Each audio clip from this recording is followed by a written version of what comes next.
Welcome back, guys. Birds of a Feather live on a2dradio.com.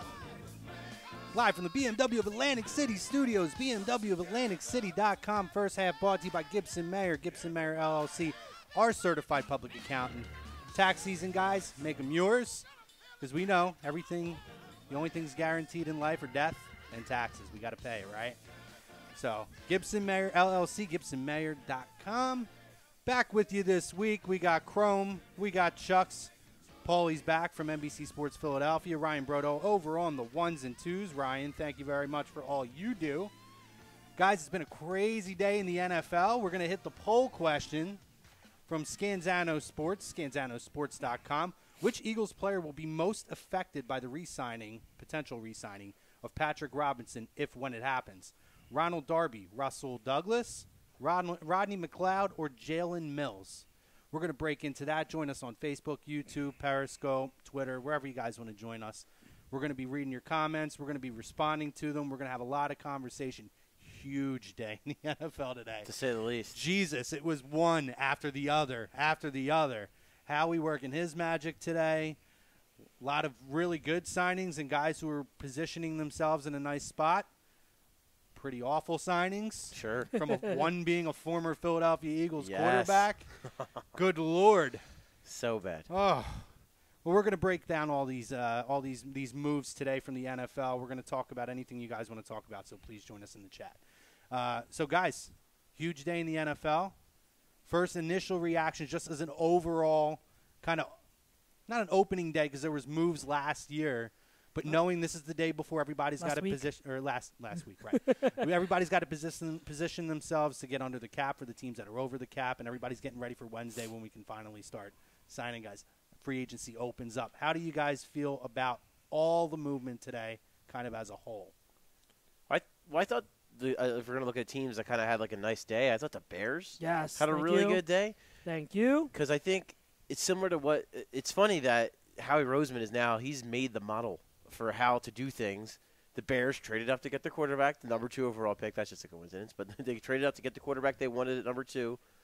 Now they realize they had not enough weapons surrounding him. So what do? They go out. They sign Allen Robinson, who if Allen Robinson is healthy, he could be a legit number 1 receiver if he plays like 2015 Allen Robinson, if he's healthy and plays that way. Right. And they signed, of course, Trey Burton. And Trey Burton, I think, is going to do a really nice job as a pass-catching tight end. He's not the greatest blocker in the world, but as a pass-catching tight end, he's going to be a really nice player for them. It was a great player for the Eagles as far as that role. So now it's just taking that role with the Bears and expanding it. So I think the Bears had themselves a nice day. Yeah, kind of when we were kind of rolling through all the moves throughout the day through our chat, it was Mitch is getting another toy. Yeah, here's another toy for Mitch to play with, and I think that's good. They need to surround him. He's a young quarterback.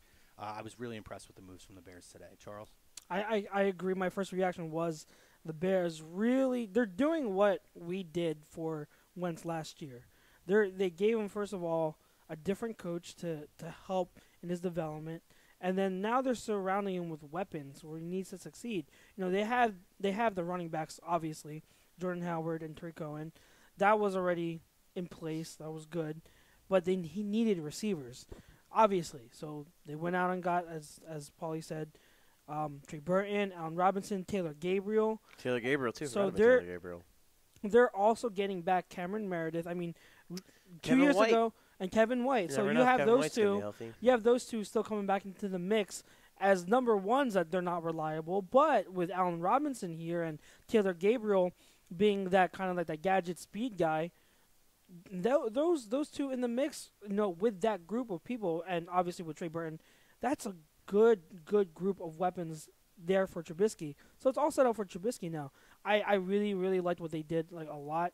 I think last week we were talking about, not on the show obviously, but late last week when the flurry of trades with the Browns were going on, we were talking about them, making moves and everything. That would be my other reaction is you can disagree with the players they're getting. I don't know if I'm completely sold on the players that they got in their trades, but at least they're doing something. They're active, and you can kind of see that they actually have a plan instead of just been a long time since exactly. Instead of just acquire picks. Instead of just acquire picks and roll with whoever that falls into their lap at quarterback. So I'm starting to like what the Browns did, but to me it's not going to be complete until they draft Saquon. Well, if they draft Saquon, which I think they should, and then get another quarterback in the first round. Ryan, what's your thoughts, buddy? So, I will read you this one thing I found. It just actually popped up on my timeline. It's via Jordan Schultz of Yahoo Sports, and he's reporting that wide receiver Jordy Nelson is already generating interest, and he fully expects the Eagles to make a run at him. Interesting. So what's your opinions on that? Well, it's interesting because Chris Curry on Facebook says that Brandon Brooks pulled the plug on his restructure. Interesting. So if that's true, I'm going to be interested to see where the money's going to come from. I mean, unless at this point he looks at it as just an opportunity to make a run at a ring and maybe takes a little bit less, but I think he could get paid if he goes elsewhere. So it's going to all depend on what Jordy Nelson, what his values are, what he values more at this point in his career. I wouldn't fault the guy either way if he went for the money or if he went for a shot to win. I don't think that he's going to So there's definitely going to be teams that are interested in him. There's no doubt about it. But here's the crazy thing. First of all, I didn't realize that Jordy Nelson is going to be 33 years old. Yeah, I did not realize that. No. So that's a factor. He didn't have it. I mean, granted, Aaron Rodgers was gone for a lot of the season, but he didn't have a great season last year. So, I mean, I don't know how big his market's going to be. Maybe someone's willing to give him like a short-term, high-money kind of a deal. But to what you alluded to, Chrome, is like the idea of guys, Haloti Ngata, wanting to come to a place where a team that just won a championship, ring chasers, and I'll take them. Bring on all the ring chasers. I'll take any guy that could be. And if you look at it, if you're counting on Jordy Nelson to be essentially, for this team, he'd be the fourth option because he would be behind Ertz, Alshon, and Nelson, and he would be the fourth option. Him as the fourth option is not bad at all. No. I would gladly take that here in a heartbeat.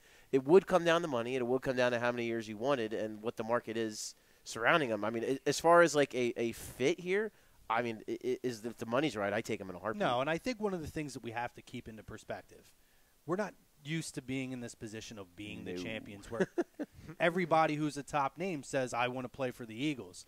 So when people say, I want to play for the Eagles, and we've seen it already this week, immediately us as a fan base is, I don't want him or I don't want this and that. To me, it's not a story to hear, I want to play for the Eagles, Ndamukong Suh and whoever else is out there. Who was the other name? I think it was a wide receiver. Tavon Austin. Tavon Austin, right. To me, it's not news that these guys want to come here and play. Sure. Yeah.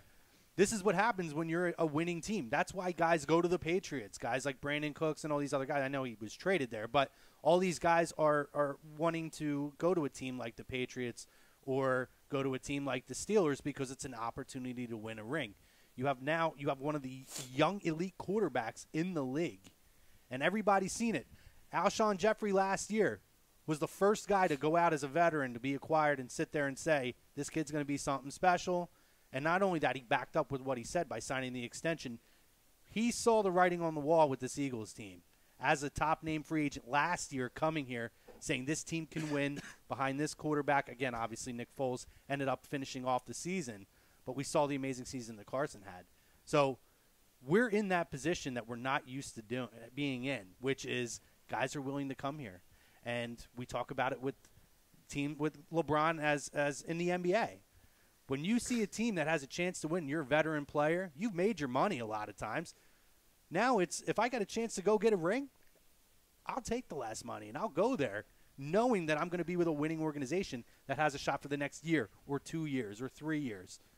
I look at it as well because I saw like once the Jordy Nelson rumors came out, once he was released and people started saying like, oh, the Eagles, could that be, a match made in heaven? I saw a lot of people saying, oh, my God, that's not going to be possible because he's going to be demanding a king's ransom. And I look at it as if he is, he's not self-aware because he's coming off of an extremely disappointing season. And it looks at it, it's like, yes, at one point, I mean, Jordy Nelson was one of those big names. But at this moment, it seems like that was another world. That's just not the type of guy he is right now. Now, can he return to something close to that form? Maybe. And I hope for his sake he does. But to your point, like we've said here, it's all about what he wants. If he wants to just take the money, whatever. He's in the position where he can do that. I'm not going to, call him an idiot for that. But if he wants to come and join a winner where, like you said, Tavon Austin said he wants to come here. Obviously, there's others that have said they want to come here. listen, this is a pretty good freaking situation for him, especially since, like, listen, I understand Carson Wentz isn't Aaron Rodgers yet. It's not that far of a drop-off.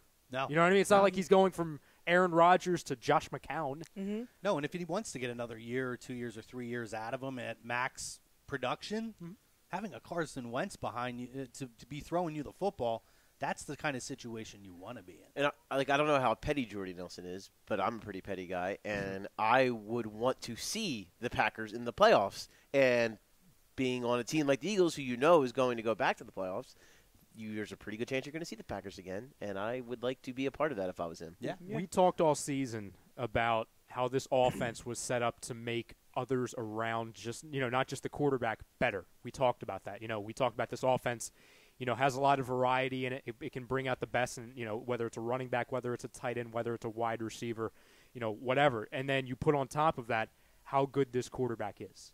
And, if people want to say, like, oh, well, Nick Foles is going to be for around, a little bit. Well, there's worse options for that as well. Absolutely. And I put a lot of validity in these guys.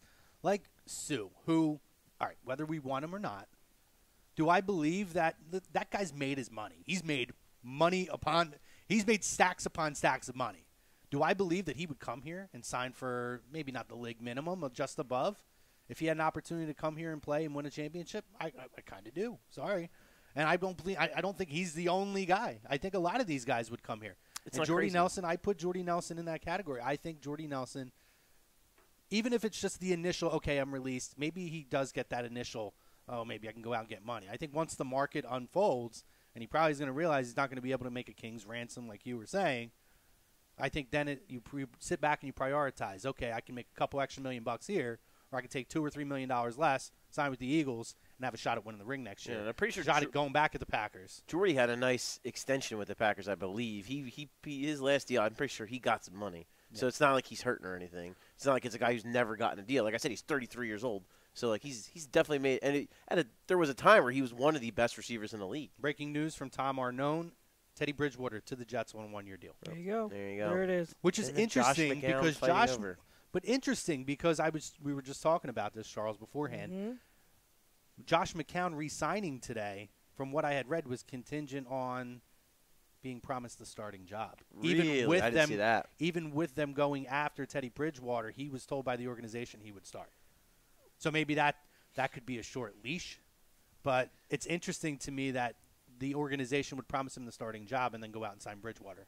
Well, especially if you're Teddy, you would think that you could maybe if that news got out to us, obviously Teddy Bridgewater is aware of it as well. Yeah, so if you're Teddy Bridgewater, why would you go to the Jets when maybe there are other teams that would give you maybe a chance to actually start? Then again, it is the Jets. I mean, I wouldn't put it past them to say one thing and then change their mind 2 hours later after the guy signs his name on the dotted line. I'm sure there are options, a few options that, may be surprise to people. But at this moment, Teddy Bridgewater, it's not like there's 5 teams open at this point. No, there's a lot of jobs filled. You mm-hmm. can't say Cleveland anymore. Can't say. But like the Bills, Denver.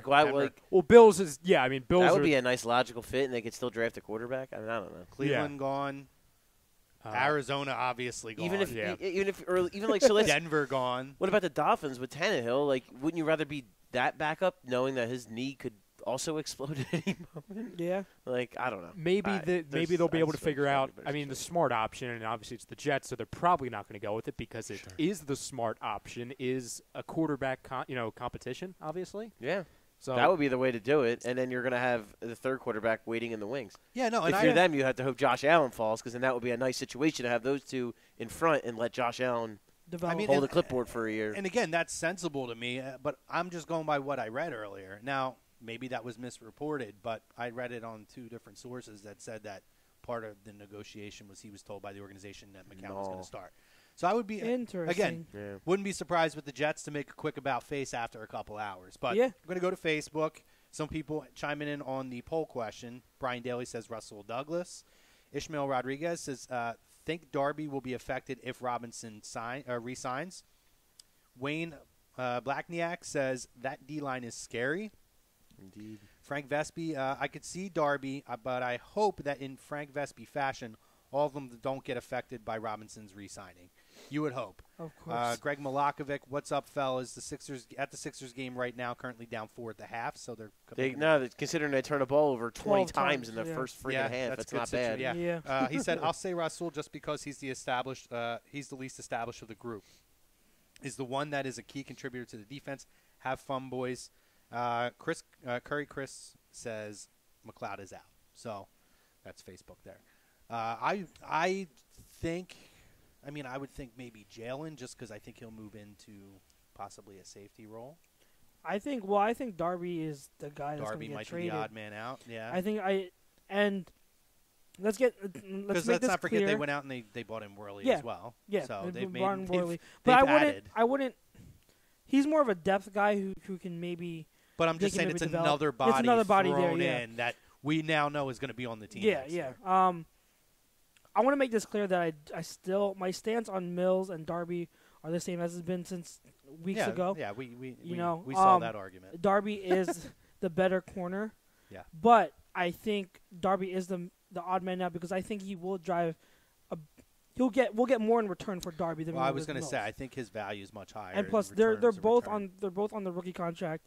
Can someone listening verify this? Because I don't listen to WIP, but apparently on WIP this afternoon, one of my cousins had sent something in a text, and I don't know how accurate it is, but he said that they were arguing that Mills is probably going to be the guy traded because teams want him more than Darby because he's on his rookie contract and he's 1 inch taller. See, so I don't buy the second part of that. If you're going off of listed height, argument they would have on there. It sounds like the bar. Now again, I don't know if he's telling the whole story about what they talked about in the show, but if that's the argument you want to make, that Mills would draw a bigger market or return, I don't like that. I don't like the argument at all because Mills might be 1 inch taller, but Darby has better play speed and better production. Yeah, and they're both on the rookie contract. And you look at pedigrees, and Darby was a second-round pick, whereas Jalen was a 7th. And like you said, just talking about speed, I think what did Mills run, like a 4.7 or something? I think which is terrible. No, but and they both like, and I'm not saying this to take anything away from Jalen Mills. He's a very good player. But the only reason I would think that Darby would have less value is because his contract's up at the end of the year. Well, that's it. That's the only reason I would think that he would have less value. Will J. the Mastodon says, what about Blunt and Sproles? We'll definitely touch on that too. I want to get to Dion's next one, but I didn't want you to think I was ignoring you, Will J. He says, does the potential of a Robinson re-signing, what does that do, or what does that say about the Jones injury? I don't think it says anything about the injury, but I bring that up because, again, that's another talent that's going to be on the field in the secondary. Well, exactly, yeah. We have such an influx now at this point as far as the cornerback position. I don't see Jalen getting moved because Jalen has value as a safety. So yes, exactly. That was my other point. You can flex him. Exactly. To me, Darby is a young guy who has the potential to be an elite number 1 potential. And still, like you said, he's on his rookie contract, so there's a lot of value for him in regard. And I just think, I see more upside for us to keep Jalen at this point as opposed to Darby. Yeah, so if one was to get moved, exactly. I think it's going to be Darby. It wouldn't be insane either to see Jalen Mills and Darryl Worley, who's now here, to see them both get some reps at safety. I wouldn't be that surprised to see that happen. Yeah. I really wouldn't. Because now you have this influx of young, which, again, we've talked about this before. This is not a bad problem. This is a great problem to have too many good young corners. That's a great problem to have. So I would not be surprised if a couple of those guys get reps at safety. Well, so for the viewers and listeners at home right now who don't know much about Worley, give us like a little bit of a, I don't want to say a scouting report, but what can we expect from him? Well, he's kind of... He's a project. Yeah, he kind of has the same issues as Jalen Mills as far as he doesn't have great speed, doesn't have great recovery speed. I've seen him. The biggest thing I saw in Carolina last year is, man, he gets turned around on so many routes pretty badly. But he's long. He's got a lot of skills. He's got pretty decent ball skills. Very good ball skills. Yeah, he's not bad in the run game. He's not afraid to stick his nose in. He just needs to get a little bit better with route recognition and overall play recognition. I think there's something there. Yeah. There's definitely a decent football player there. I just don't know if it's as an outside corner or if it's as a safety. I'm not sure what it is right now, but there's something there. He's a good press guy because he can be very physical, and then when he reroutes his receiver, he can turn his hips and he can stay in phase with the receiver. But plus when he's attacking forward, he's good. So in the run game, if he sees something, he's quick and he's aggressive to attack. So in the run game, he's reliable. He's a physical corner, and Carolina likes to have physical corners who support the run game a lot. That's why they drafted him. His trouble is when he has to backpedal, and when he's playing off coverage, and then he's on top of the receiver, and then he's unable to reroute the receiver at all. If the receiver gets vertical on him, he can't turn and get vertical at all. Like that's where his lack of speed comes in. And then when he had some reps as a deep cover safety, but when he's trying to backpedal, he loses it. Like he's not smooth at all in his backpedal. So he's more of like if he can keep everything in front of him, that's where he excels. But the minute he has to turn and go back up the field, that's where he's struggling. So you have someone who you need to work with. He does have great ball skills. I think he had and he is good. He doesn't bite on the double move. I saw this stat where when he's facing a double move, the opposing quarterback's passer rating is 0. Okay. So he doesn't really fall for the double move. But again, he has still other parts of his game that are limited. So John Malmus, sorry John, I'm out of I can't read today. He says I'd go either McLeod or Darby. So Will J, I'm going to read Will J and Dion back to back. There's 2 questions here. Will J says, if anybody, Russell's the odd man out, and why would you get another cornerback if we already have a deep rotation? And Dion says, why would they get rid of Darby, though? Is it the money he's going to be due? I like Darby. Because he's got a lot of value. And because last year. Yeah, and he's replaceable. I think Sidney Jones is coming, guys. What I think happened was with Sidney Jones, them drafting Sidney Jones and not being available, I think they knew that, and I think that they knew they needed someone at his spot, at least for a year. At least. So they got Darby because they figured they can get a great trade value because they only had to ship out, a 3rd-round pick in Matthews for Darby. So they got him with the intention of him being the replacement, but maybe long-term they didn't see him in the long-term Well, it's plan. not even that. So, I think it's the development that you saw from Jalen Mills made him more expendable. That too. I think Jalen Mills this season, he definitely developed a lot quicker than I think a lot of us thought. I thought he played a lot better than he cut back a lot of mistakes. And when that happens, you see more of the value, especially talking about a Jalen Mills who has the ability to be moved around in different spots on the field a lot more than Ronald Darby. Also knowing that you have Sidney Jones coming in this season 100% healthy, unfortunately it makes Darby expendable. And he's a valuable asset that you have an expendable asset that's valuable. You have to give it to Patrick Robinson. He had such a great year. He had such a great year in the slot that I don't know. He's not forcing their hand. That's way too strong of a term. But the fact that they're even considering bringing him back, that this is even a discussion, shows you how great he was in the slot last year. He wasn't just like good, okay. No, he was great in the slot last year. Tremendous. One of the best slot corners in the NFL last year. And again, that also is another reason why it makes Darby expendable because he earned to have a contract to come back here. He earned that and cement his that role. Look. Yeah, absolutely. So, you have 2 guys that had really big years last year that maybe you didn't expect to. Well, especially with Robinson, you didn't. You didn't expect these guys to fill that role that they did. Makes Darby expendable. Yeah. And again, Sidney Jones is coming, guys. Sidney Jones. So excited. I'm excited. So pumped for Sidney Jones to play football. And again, so excited. Listen, if you can add that depth in the secondary, it makes other assets movable to create more. And then Howie's proven that again. He'll continue to add, but he'll find a way to fit the pieces together and move the pieces that need to go to create other flexibility. Yeah. That's what someone said in there too, like, oh, why get another corner? Well, here's the thing. Here's the thing. You were going to release Torrey Smith. So the fact that you got a 23-year-old corner who has anything for free, that you basically got him for free. I mean, you can't really. I get Obviously, they have enough corners. Why do they need another one? I think it's because that's the player that had the most value that Carolina was offering. Yeah, exactly. So that's why they took him. So Howie just did the smart. It's like in the draft. You take the best player available. This is the best thing this is the best asset Carolina was willing to give me for Torrey Smith. So that's why I took So it. we can, I don't think, and remove that money off of the cap. I think that the Panthers were the ones targeting Smith. I think they needed. They were trying to. They were trying to recreate what they had with Ted Ginn. When realizing that they made a mistake letting him go, they needed a deep threat for Cam Newton. So they were targeting Smith. So why not if they want to trade for him and not risk getting outbid in free agency?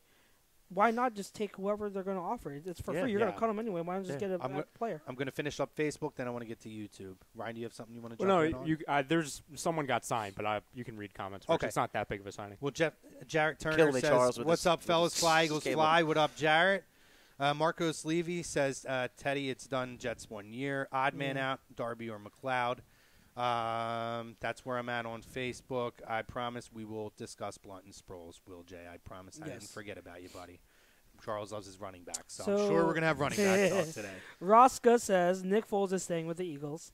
We believe that too. Yeah. I think it's looking like it. I mean, last week we talked about this. What a difference a week makes. Because I was 150% sold that he was going to be out by OTAs. And with all the moves that Howie's made, to me, there's about a 4% chance that Nick Foles gets moved. Yeah.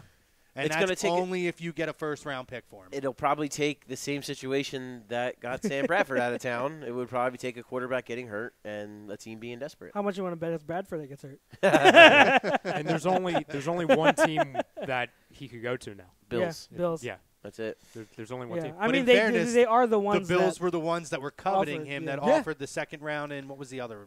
It was they could have. Well, right? and not only that, they have a second first. Now they just moved up to 12 with the Cordy Glenn trade with the Bengals. Yeah. And so they still have the 22nd overall pick. They could trade that. So I feel like that's a pretty attractive pick. Don't they have like 2 2s and 2 3s they or have something? A shit ton of picks. If they offer us the Sammy Watkins trade, if they offer us the 22nd pick, I'm not even thinking twice. I'm moving them. Sorry, Nick. Yeah. Foolish Demon says, I hate that Washington got Paul Richardson. I get it. He's a talented player with potential, but they did overpay. They did way overpay. They overpaid. Who was that? Paul Richardson. Oh, yeah, that was a big overpay. Dan Snyder strikes again. He also says Darby is the odd man out. Cool P19 says he still wants Sue. Foolish Demon comes back and says Bears are our copycats. Took Matt Nagy, who was a coach for Reed. I'm excited for Mitch. He's my second favorite young NFL QB. Marcos Levy says Sue is not coming. Yeah, he's not coming. I don't see it. João Paulo Coelho. That's our Brazilian friend. Oh, really? Yeah, sorry. I totally butchered that. I'm back now with a decent internet. Send a hello to Brazil. Yeah, last time he was. What up, Brazil? He was struggling with the internet last time he was on. Let me say, as far as Sue goes, I might have been on board if we didn't get Michael Bennett, but we got Michael Bennett. I feel a little bit more confident with him as far as being, and I'm not even talking about that. I'm talking about guys with quote-unquote character issues. Yeah. For me, I'm okay with bringing one in. I don't know that I want to another one have to manage 2 of those personalities. Yeah. And the thing with the Michael Bennett deal, and I talked to this, I think Tom about this maybe. The thing with the Michael Bennett deal is I listened to one of the NBC Sports Seattle people talk about him. Pete Carroll runs a very free locker room. He encourages people to be outspoken. So that was a culture put in. Now, he did say, did maybe Bennett take it a little bit to that next notch and wear on the locker room a little bit? Yeah, he said it might have been blown out of proportion, too, when people talked about the locker room. But coming here, and this was what he said, coming here with a change of scenery in a winning environment like this with the structure the Eagles has, he doesn't believe there will be any problems with Michael Bennett here, that the Eagles will make sure that he, I don't want to say toes the line, but he understands what the expectation is here and that he will fit the team very well. And the fact that the Eagles on field do run a rotational line will keep him fresh and keep him at the peak of where his skills are now at his age, will keep him fresh and able to contribute frequently.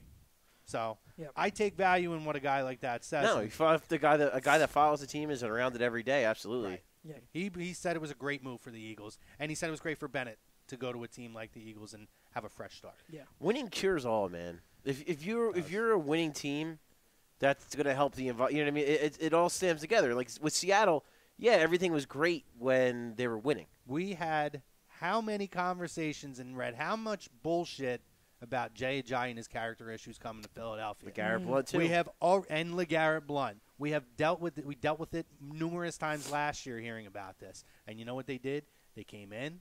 They were a part of this organization, a part of that locker room and the culture, and were great for this team. So there was another free agency signing. This one is the Packers. They are signing former Jets defensive tackle Mo Wilkerson. That's a good pickup. So now today they have signed Jimmy Graham, Mo Wilkerson. 2 former All-Pro players, one on each side of the ball. Not a bad day for the Packers. Okay. Yeah. Marcos Levy says Jordy Nelson would be way better than Torrey. Jacob Bloss. Depends on what you're talking about. Who did he say? Who will be better than Jordy Torrey? Nelson. Oh, well. Jacob Bloss says trade Vinny already. I know they might. I don't know what's going on there. I don't know. It's weird because I read that almost with the cap space, there's like a chance they might keep him but now. not at that I don't think number. so. No, Still, you don't, I wouldn't want to keep it's him insane. at that number. No, and God, the opportunity you can open up by moving that contract. You know what they're probably trying to do? They're waiting for a great offer or the correct offer, and they're probably figuring, okay, if we can't work out an offer by the deadline, then we'll just cut him. Yeah, you know what I mean? Like that's the backup fair. plan. So they're not rushing it by any There are means. teams who are like pass rusher is not something that's out there. There's not guys in free agency. There's not a deep draft of edge rushers. No. So edge rusher is a position of really good value. So maybe Howie's just seeing that and saying, like you said, Ryan, just let me see if I can get anything for him before I just and really, people can look at the Eagle like other organizations. You could look at it and say, well, the Eagles are going to cut him anyway. We could just wait and take our shot at free agency. Yeah. But if you're a team that doesn't have as much as far as an incentive to play there, like a winning environment, then you could wait it out and play that game of chicken. But when it gets down to that final hour and it's all right, if we want to have a shot at getting this guy, we got to go get him. I trust in Howie that Howie's gonna know the right time to pull the trigger, regardless of what it is. Isn't it great we don't have to have that discussion or problem? You know, with going out and getting guys that really don't exist. We don't have that issue right now. Everything's fine at the moment. Life is good. Yeah, and we're not in a position where we have to worry, okay, if this guy hits free agency, our chances go down. No, all these guys are saying, I want to play for Philadelphia. Don't have to worry about not having a winning culture, trying to convince guys to come here for no reason. It's nice. Yeah. It's nice.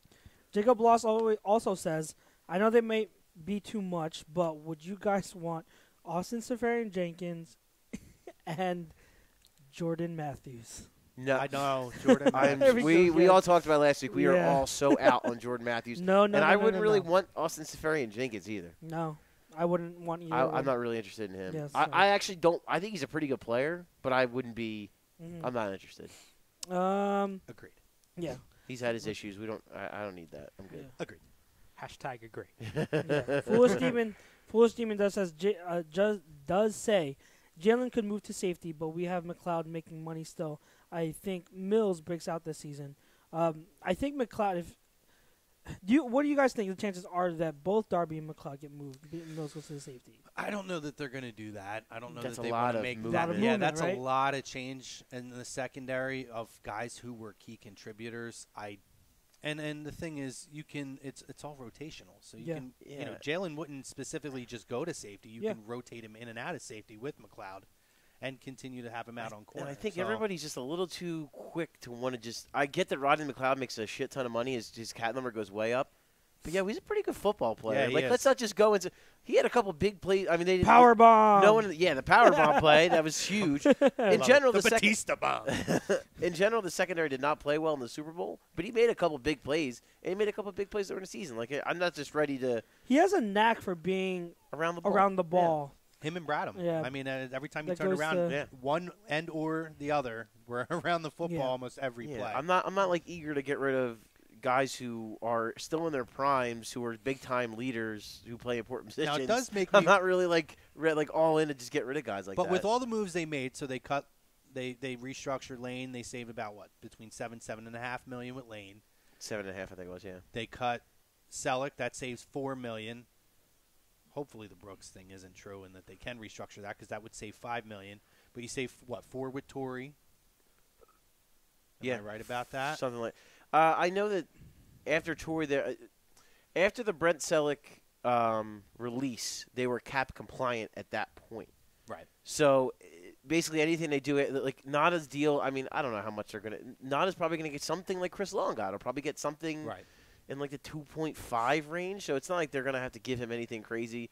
The linebacker they just signed as well. That was Corey Nelson, 2.25. Yeah, Nelson. So I mean that's that's $5 million. So a couple moves here and there, I think they'll be fine. But it's just I'm wondering if tight.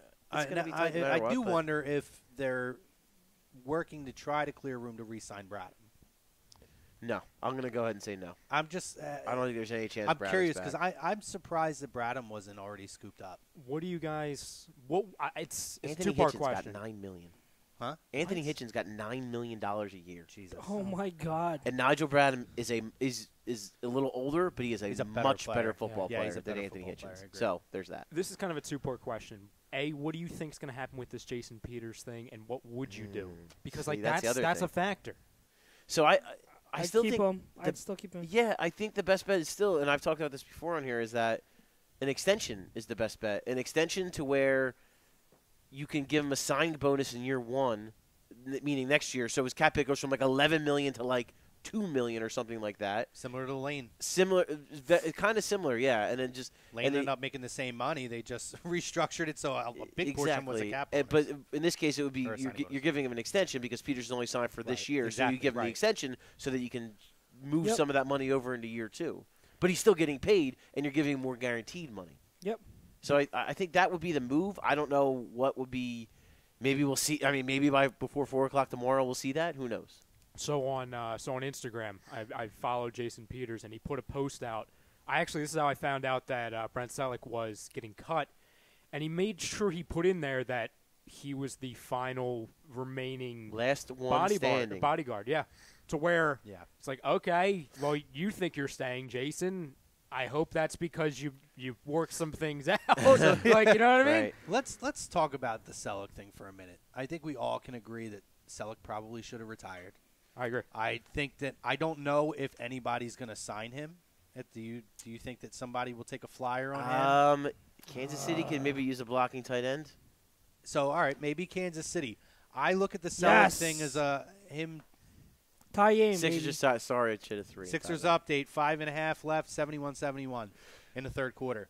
I almost look at it and maybe I'm just overthinking it, but I almost feel like. I don't think he believed that the Eagles might actually cut him, and I feel like he wanted to come back and get that last payday year and take a shot at a second ring. Of course. So I just feel that way, and I think some guys he could have made that decision himself and just said, "Dude, I'm walking away." And let's be honest, at this point in his career, he's done everything he could possibly do. He's a blocking tight end, another year older. I just that's just me. And then that's not a knock on the guy. If you can do it, do it. I honestly believe, I don't think he believed that the Eagles would ever cut him. Here's the one thing with that, and that's when you win a championship, it affects people differently. Some people think it's closure to a career, a la Donnie Jones. Right. And some people can use that as... Thank you, Donnie, by the way. Absolutely. Love Donnie. As a rejuvenation for a career, saying, okay, well, my value is at an all-time high. I just won a Super Bowl. I'm not done with this yet. I got a taste of this feeling. Hell, I want 3 more of these things. Yeah. So I'm going to stick around. Yeah, maybe. And I don't necessarily agree with that. I feel like in his position, it would be to go and run out into the sunset, given that, like we said, I'm not going to say he wasn't a factor at all this year because he had his moments, and I don't want to disrespect him as a player, but he's not the same guy. No, he's not a main focus by any point. You got to look at it, too. I mean, no one knows what fuels a person. You know what I mean? Yeah, I agree. Like my example would be another Philadelphia sportsman. Look at Ryan Howard.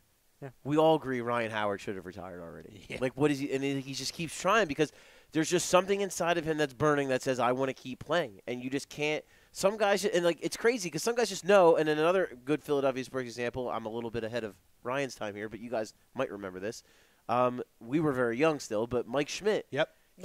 He started playing early on his last season. I think he played like 20 games. He realized I can't play anymore, and he just said I got to walk away because I can't play anymore. I think some guys are good with. Some guys have that mental ability to know it's over, and not everybody does. Some guys just want to keep playing until they can't play anymore. You brought up guys who just didn't know when to hang it up. Steve Carlton. Look at the last 2 years of Steve Carlton's career. Tragic. He was a shell of what his amazing Hall of Fame career was. Wasn't the same guy. He just didn't know when to hang it up. He kept hanging on. There's certain guys that continue to hang on, and you're right. Some of them, they hang on because they can continue to get that payday, especially nowadays because the contracts are so high. I think A-Rod was one of those guys. Yeah. And then some guys just love the game that much, and if someone's willing to take a flyer on them, they'll continue to hang in. And listen, I wish Brent all the world. He was an amazing player for us, an amazing locker room presence, an amazing guy in the city, figure in this city. And, I hope he does get a chance elsewhere. I don't know that he's going to get it. Kansas City probably is the logical falling spot because they love – Andy loves his guys. I don't even know at this point if Andy would bring him in at this point. But we'll see. To be a tight end, too, behind Kelsey, when you already have a super dynamic player like Kelsey, it's not the worst thing in the world. Two things. Well, number one, Selleck, I actually completely forgot about this. He was the longest tenured Philadelphia athlete. Yes. Yep. And then two, I'm just taking a flyer at this. Could his value be someone as a role player to not a younger team, but a team that needs a backup tight end, and that could show, like we always talked about how bringing a champion into a locker room, what that can do as far as culture, what that can do as far as even the position player that he's working with. Maybe a young team, maybe a 49ers, for example, given that they do have cap room. I'm not quite sure. Is his brother still there? Yeah, I believe so. Yeah, well, there you go. Maybe. Like I was going to say, I'm not familiar with the backup tight ends, but maybe a situation like that. Yeah, and there is something said that's like, so what the Eagles have done, what they did last year and what they did this year in free agency, what do a lot of these guys all have in common? They all got a ring. Yeah. So now Brent Selleck also has that on his resume. So when he is going looking for a new team, that is something he can boast and say, a team looks at him and says, all right, well, this guy, like you said, winning player, sacrificed a role as a pass receiving player to be a blocking player. He took that role and he helped his team win a championship, and he was one of the biggest leaders on the team, revered by his teammates. You saw all the outpouring of all the teammates, all the guys, the Trey Burtons and the Zach Ertzes and all the guys who lauded for what he did. So, there's something to be said for all that. Jacob Bloss said that Denver apparently had interest in Selleck. Yeah, they don't really have a pass-catching tight end either, so I don't know what. Yeah, that's not. I would say that's not a great fit for him. Any tight ends. Again, if they get a pass-catching, and you're right. End. It depends on the situation. If he can go somewhere with a team that maybe is a fringe competitor for a title, and he can make a difference there, maybe he goes for it. With a young quarterback, maybe too. I just don't know that unless it's Andy, I don't know that I see him going somewhere where he doesn't feel like he can get another ring. But that's just me. Foolish Demon makes a great comparison when we talk about guys that just stuck around in their career. Jamie Moyer.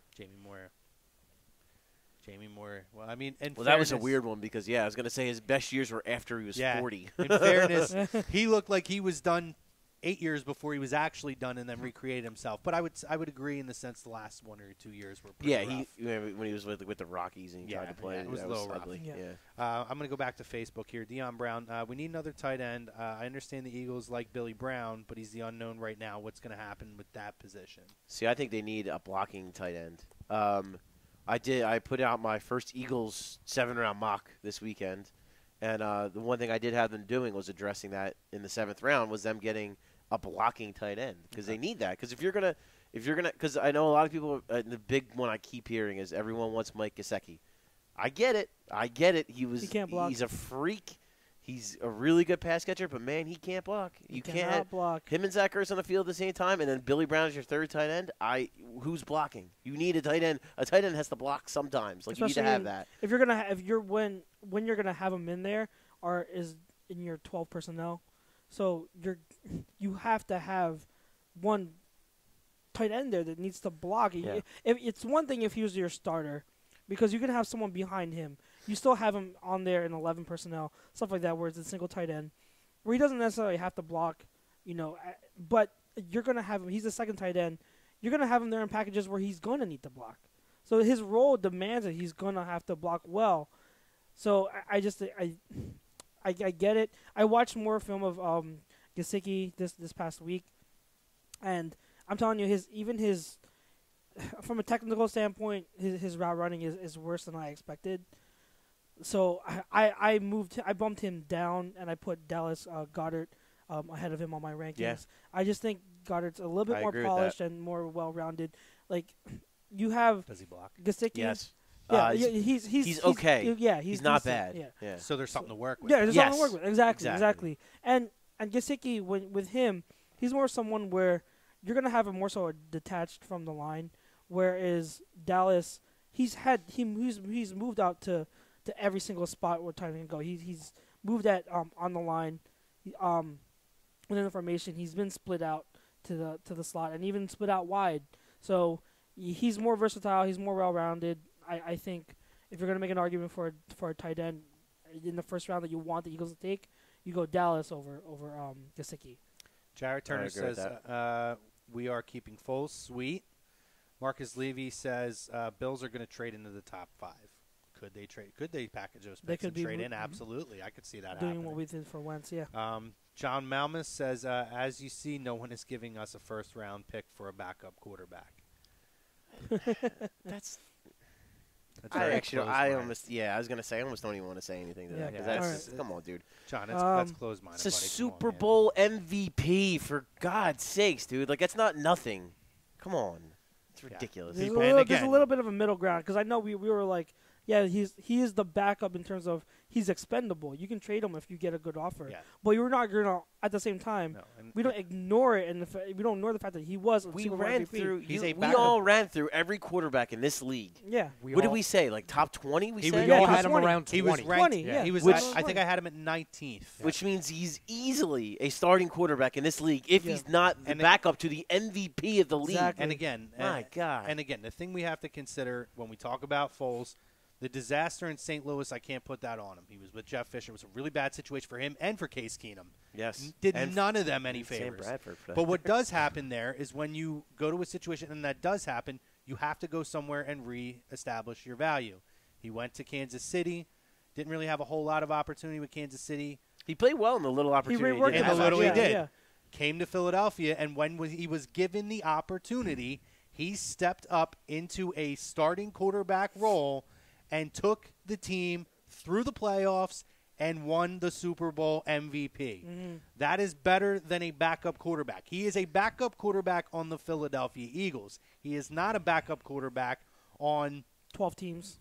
I Yeah. would say 15 to 20 teams.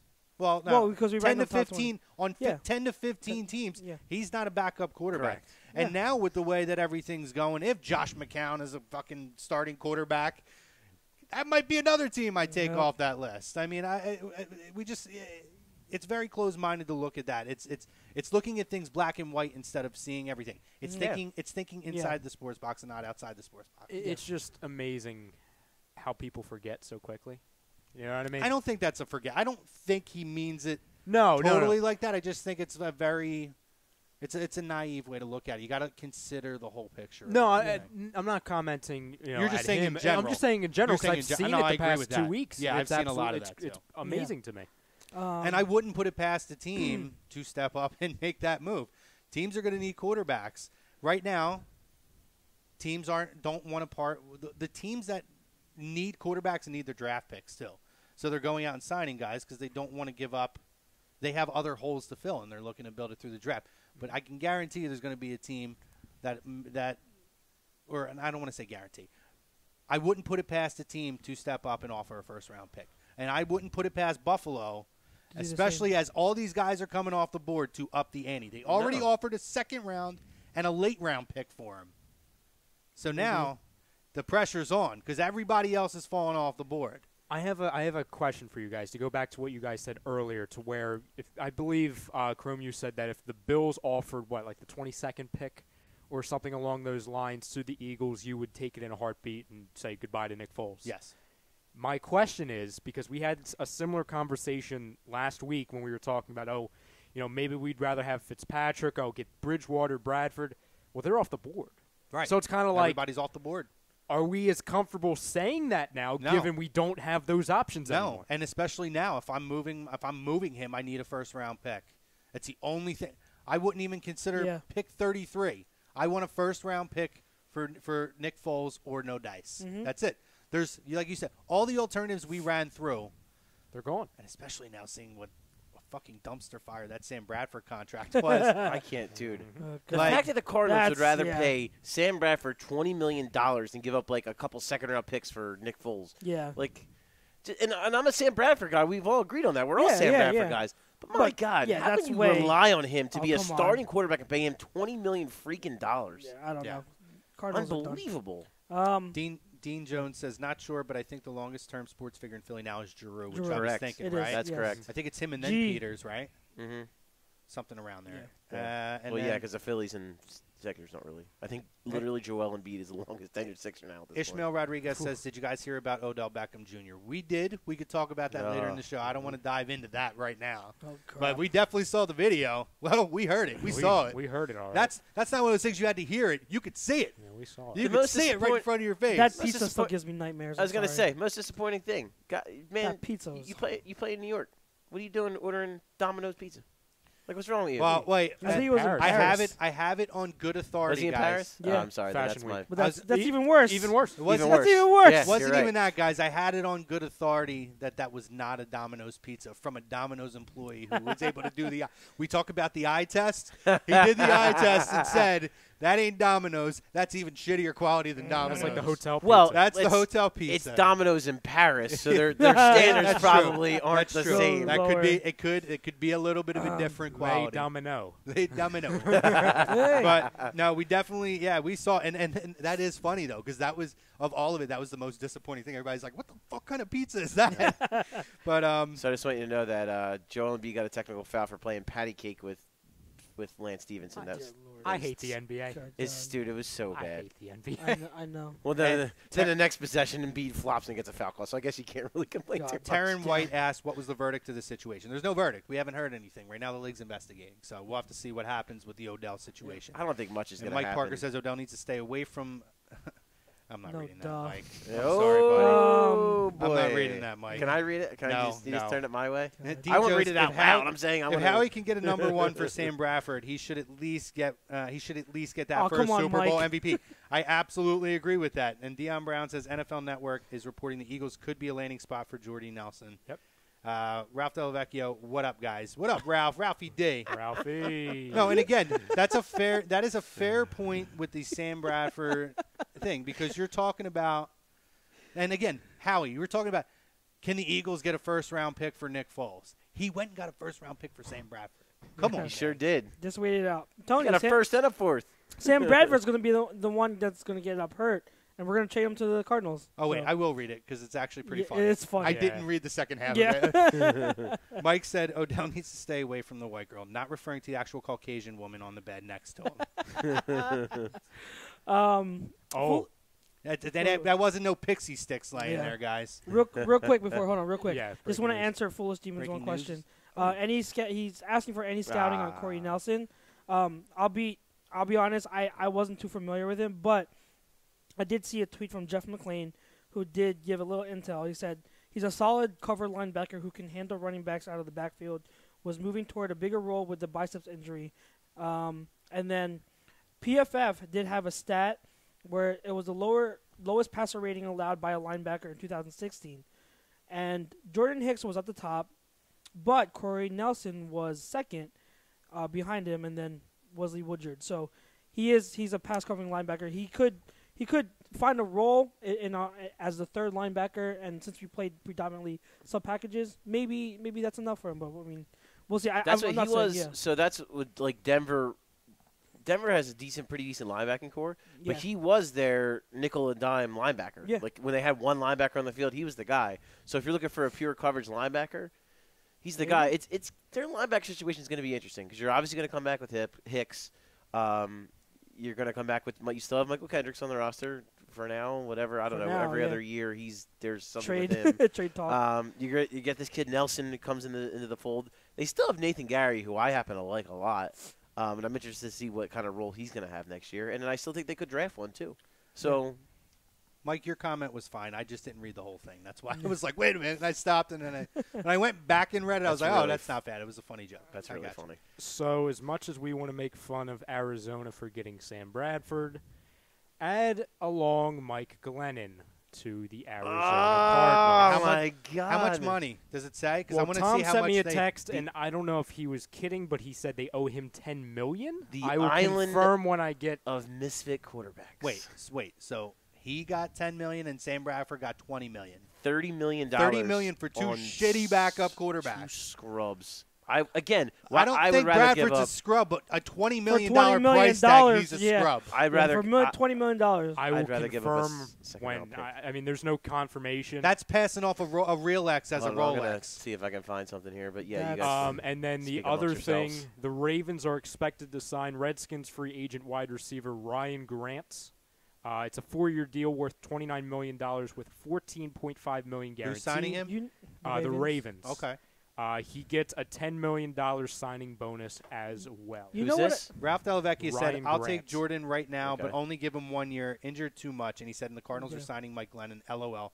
What a quarterback squad that is. Look at them compared to that entire division now. Jeez. Oh, they're in the cellar. By far. Boy. By far in the cellar. Not good. But you know what I like about this free agency period so far? Is that we continue to get better, but the rest of the division doesn't. Well, have you seen? Yeah, have you seen their moves? It's true. Well, the Giants lost their best lineman today, and their line was already terrible. I know they went from horrible O-line to even worse. But and they signed Jonathan Stewart. Hold on, I want you to read that tweet. Read that tweet real quick. So Charles found this tweet on Twitter, which was pretty. Really funny. On Twitter? I thought it was on Instagram. Could have been. Could have been. Fuck you guys. Charles right there, so I feel like I'll join. Sorry. I'm just enjoying myself right now because I'm thinking about the rest of the division. But this was by Patrick M. Causey on Twitter. He says, the Giants signing Jonathan Stewart is a lot like the Eagles signing LeGarrette Blount last year. Except, unlike Blount, Stewart is bad at football. And unlike the Eagles' offensive line, the Giants cannot block to save their lives. But other than that, the signings are identical. That's great. I have another tweet from Twitter on Sam Bradford. Oh, God. It says, if Sam Bradford sees the entirety of his $20 million contract, he will have earned, and this is a real number, I had to double take. I've heard the number before this. I don't remember what it is. It's about to get crazier. I saw that tweet. $134,84,404 over his career. 34 career wins since he entered the league in 2010 and never more than 7 wins in a season. Wow. So what's the math on that as far as how much money per win? I don't know because my brain hurts already. Oh, my God. Because that's a lot of money per win. Yeah. Actually, what was the big number, Ryan? Just read the million. Dean Joe says Arizona's where average quarterbacks go to die. 134 million. Would you like the 1,000? No, we're not. We'll round up. Yeah. We're going to go roughly. So Mike tells us, I'm dual streaming, paying attention to the Sixers, but I hear you guys. Screw you, Mike. We're more important. 34 career. He says, I don't do Twitter, hashtag all about that base. Oh, so roughly, for Sam Bradford, he has made in his career $3.94 million per win. Oh, dear Lord. I have one more thing, by the way. Yeah. Man. Yes. Sweeps. Yeah, sweeps. Sweeps. Coming in hot. So he was getting frustrated with me because he sent me a text like 20 minutes ago, but a lot of stuff happening. So I'm like, we'll be right with you, Sweeps. We'll be right with you. Yes. Yes. So. Yes. He starts out by saying, what's up, boys? What up, Sweeps? Sounds like you just described the safety in Worley. If you can't turn and burn or cover, but you can stick and are a ball hawk, you make that position change. Just like if you can't hit, but you throw 100 miles an hour, you become a closer like Kenley Jansen. Yeah. Great comparisons. Absolutely. Love it, Sweeps. Great stuff, buddy. Yeah. Love the music, too. Yeah, I know. Flight of the Vulcans. That's like a Sweeps bomb. Yes. Taryn White says, I don't know who's worse, Bradford or Uncle Sam. Oh, God. Foolish Demon does say, I'm out on Matthews after he talked shit about the Eagles. Yeah, he ripped their medical staff. I saw that. What a bitch. Who said this? Like, I'm sorry. Matthews ripped the Eagles' I'm medical not staff. mincing any words about it. What a bitch. Like, dude, take accountability for the fact that, A, you couldn't catch a fucking football, and B, you couldn't stay on the football field. That's the cop-out to me. It's bitter. And to turn around and see your former team win a Super Bowl, and now you're going to take shots. Fuck out of here. And what would it behoove the Eagles? I don't know. Like, it's almost like, why would that behoove the Eagles to have you be unhealthy? If anything, they would want you to be as healthy as possible so that your trade value is Did they misdiagnose his hands and that they're fucking filled with shit? God. Well, that's the other thing, too. So, like, he got hurt. He obviously awesome, Ryan. He obviously got a physical when he signed. The music when he got traded. Yeah. So to the Bills. Why not? So why? If there was something already going on with there, why didn't they find it right away? Why did they let him practice and then get hurt? Yeah. So it doesn't make any sense. Dean Jones and Terrence Smith love the music choice that you made there, Ryan. Thank you, man. For our sweeps drop in. Jacob Loss poses something. Let me get your thoughts, because I don't even think this is just we could even sniff a deal like this. But he said he heard on Twitter that Curry and a pick for Quan Alexander. Oh. From Buffalo? Quan. Oh, from Tampa. Yeah. I mean, I don't know what pick. I don't know what pick. It don't matter for Quan Alexander or Vinny Curry. So as long as it's not the first, I'm okay with it. I don't think Tampa Bay would do that. No, but, I mean, well, the only reason why Tampa would do that is because, again, there are no pass rushers out there, and they're not going to be. Yeah, I mean, I guess. I mean, where they're at in the first round, what are they, like number 7 or number 8? You're not going to get Bradley Chubb there, and then I don't know who the second best guy is at this point. And I'm not taking him at 8. I know that much. Rusher, I have Landry, but not at 8. I wouldn't take him at 8. Yeah, not at 8. Like all those guys, but like any of those guys, Landry, Key, Davenport. I'm not taking any of them at 8. That's way too high. Yeah. I'm gonna read this last Facebook comment, and then we're gonna take a 5-minute break. Joey DiBardino, he says, to answer your question, I think it's Darby only because I don't think he fits the chemistry of the team Robinson does. I don't know if it's a chemistry fit, Joey, but I do think that he's the most expendable out of all of them. Again, we talked about it earlier. If you're just chiming in, Dean Jones says, and Howie, we trust. If you're just chiming in, I think that with the emergence of Jalen Mills last year, with how well Patrick Robinson played, with Sidney Jones coming back, there's a lot of factors that when we acquired Darby weren't there that have now come into play. And again, with Jalen Mills, as we talked about, he can be moved around on the field into safety, which gives him more flexibility, which creates more value on this team, particularly because pretty much all sides of the football we rotate. Yeah. We run a rotation to keep our teams fresh when it comes to that January and February football. So I think that's more of the case. I don't think that Darby not being a fit or with the chemistry of the team, I would have to I'm not buying that. I'd have to disagree with that. And last one, Taryn White says, I actually think Douglas is the odd man out, although I like him as a young player. So, guys, we're going to take a 5-minute break. 5 minutes, jump back on the other side. We're going to continue to talk Eagles, talk the poll question. We're going to continue to talk free agency around the league. We might even throw in some other talk. Whatever you guys want to talk about, please jump in. First half of the show brought to you by Gibson Mayer LLC. Gibson Mayer, our certified public accountant. Make them yours, gibsonmayer.com. Poll question brought to you by Stream Smart, live from the BMW of Atlantic City Studios, bmwofatlanticcity.com. Guys, we'll see you on the other side.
Welcome back to Birds of a Feather, live from the BMW Atlantic City Studios, live here on A2DRadio.com, BMWAtlanticCity.com.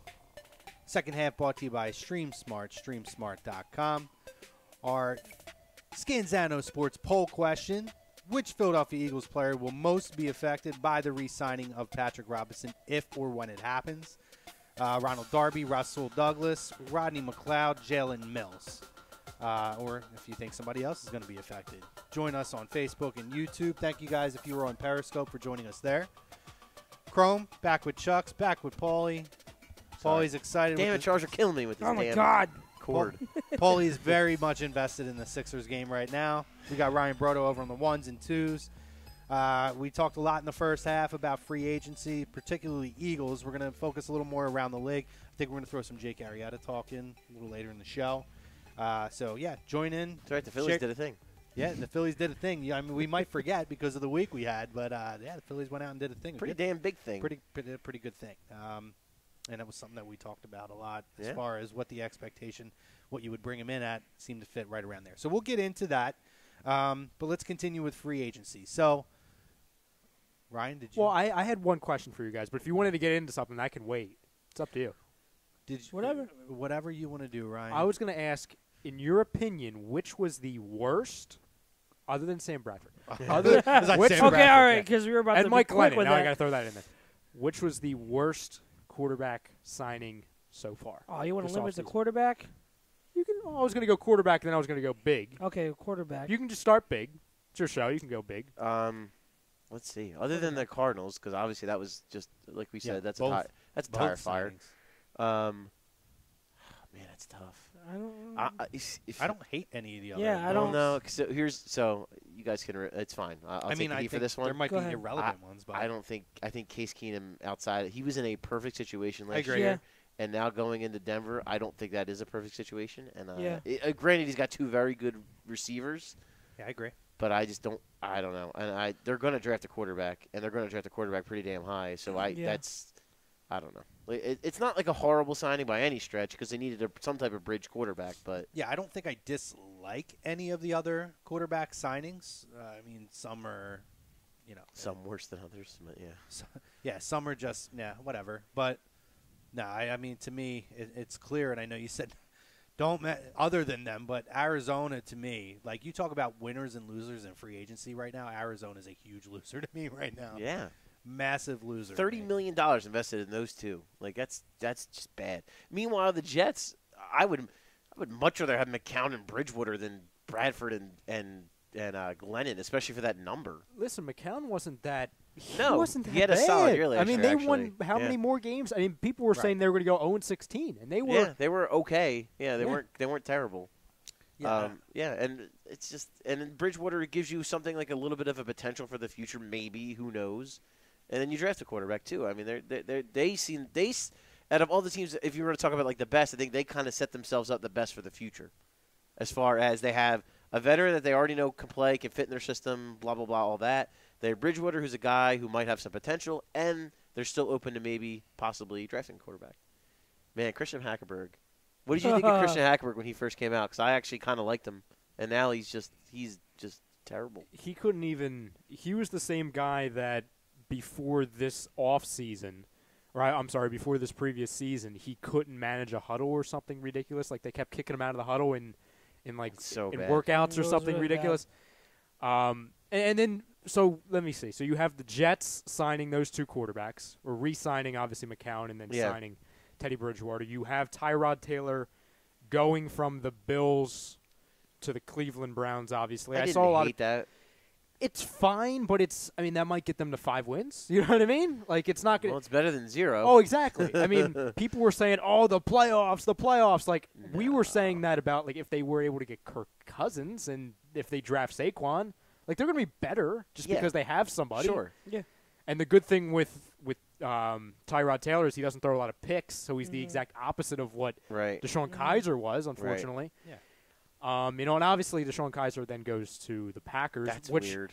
What the hell happens to Hundley? Yeah, you know what I mean? Get any of that. So, it's and then the other guy that's out there right now is AJ McCarron. I don't know where the hell he winds up. There was a what team? Oh man, that's gonna kill me. There was a team that already had signed a quarter. Actually, it might have been Arizona, but obviously they went. I think I would have much rather gone with AJ McCarron and Mike Glennon. Well, I'll tell you a team that might make sense, and that's the Miami Dolphins. Yeah, absolutely. Yeah, absolutely. I don't want to see that in Miami. But I don't know. Bad signings outside quarterback position. Paul Richardson. Jonathan Stewart to the Giants. Jonathan Stewart is a bad one. That's a bad one. Jonathan Richardson, I don't love for what the deal was for. I don't love Paul it. Richardson Yeah. Paul Richardson, I thought so. I like Cameron Brate as a football player, but I thought that was an odd investment when you just took O.J. Howard in the first round. Yeah.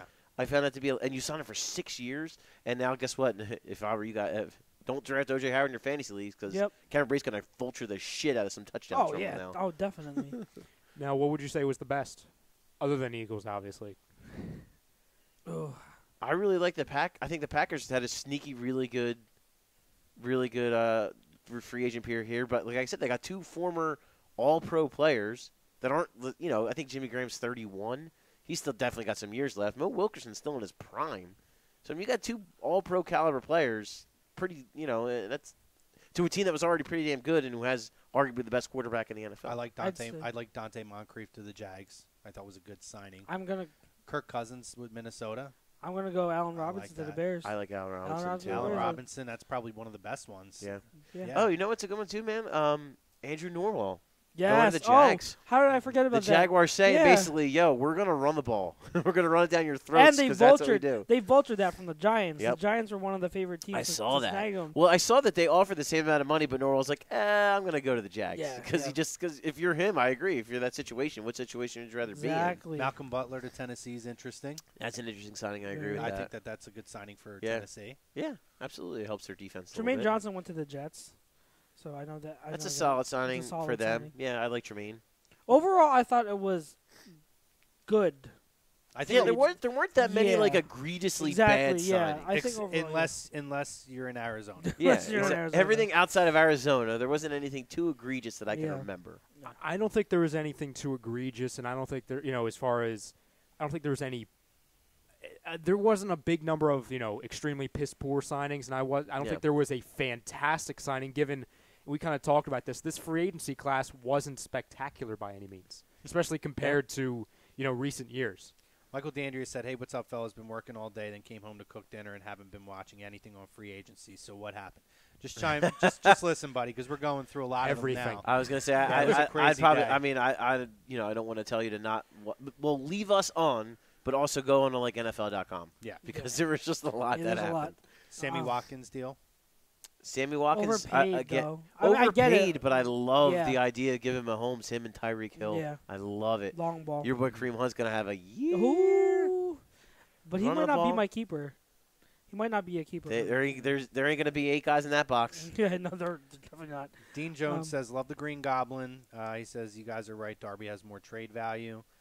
We need Darby. Dean Jones says, we need Darby, if for nothing else, to have experience in the backfield. I mean, he's not that experienced, though. Yeah, I mean, he's only a year older than Jalen Mills. Taron White says McLeod makes Malcolm's job too easy. He's not going anywhere. I would agree with that. I would agree, too. And he says he's not finally focusing on wide receivers. He's focusing on he says he's focusing on wide receivers. Wish he could have done that here. Dean, I don't know who you're talking about there. I think Andy Reid. Oh, maybe Andy. Okay. Oh, okay, yeah. Okay, Taron White says Trey Burton to the Bears was pretty good, too, considering what happened with their tight end last year. And Dean says Andy Reid still can't manage the clock. I mean, that's the truth. What did you guys think? I would, if I'm looking at one team and I'm saying who do I think outside, I think the Eagles are big winners at this point so far. I think that the Bears are a team that I would look at and say they're a big winner right now because I love what they've done.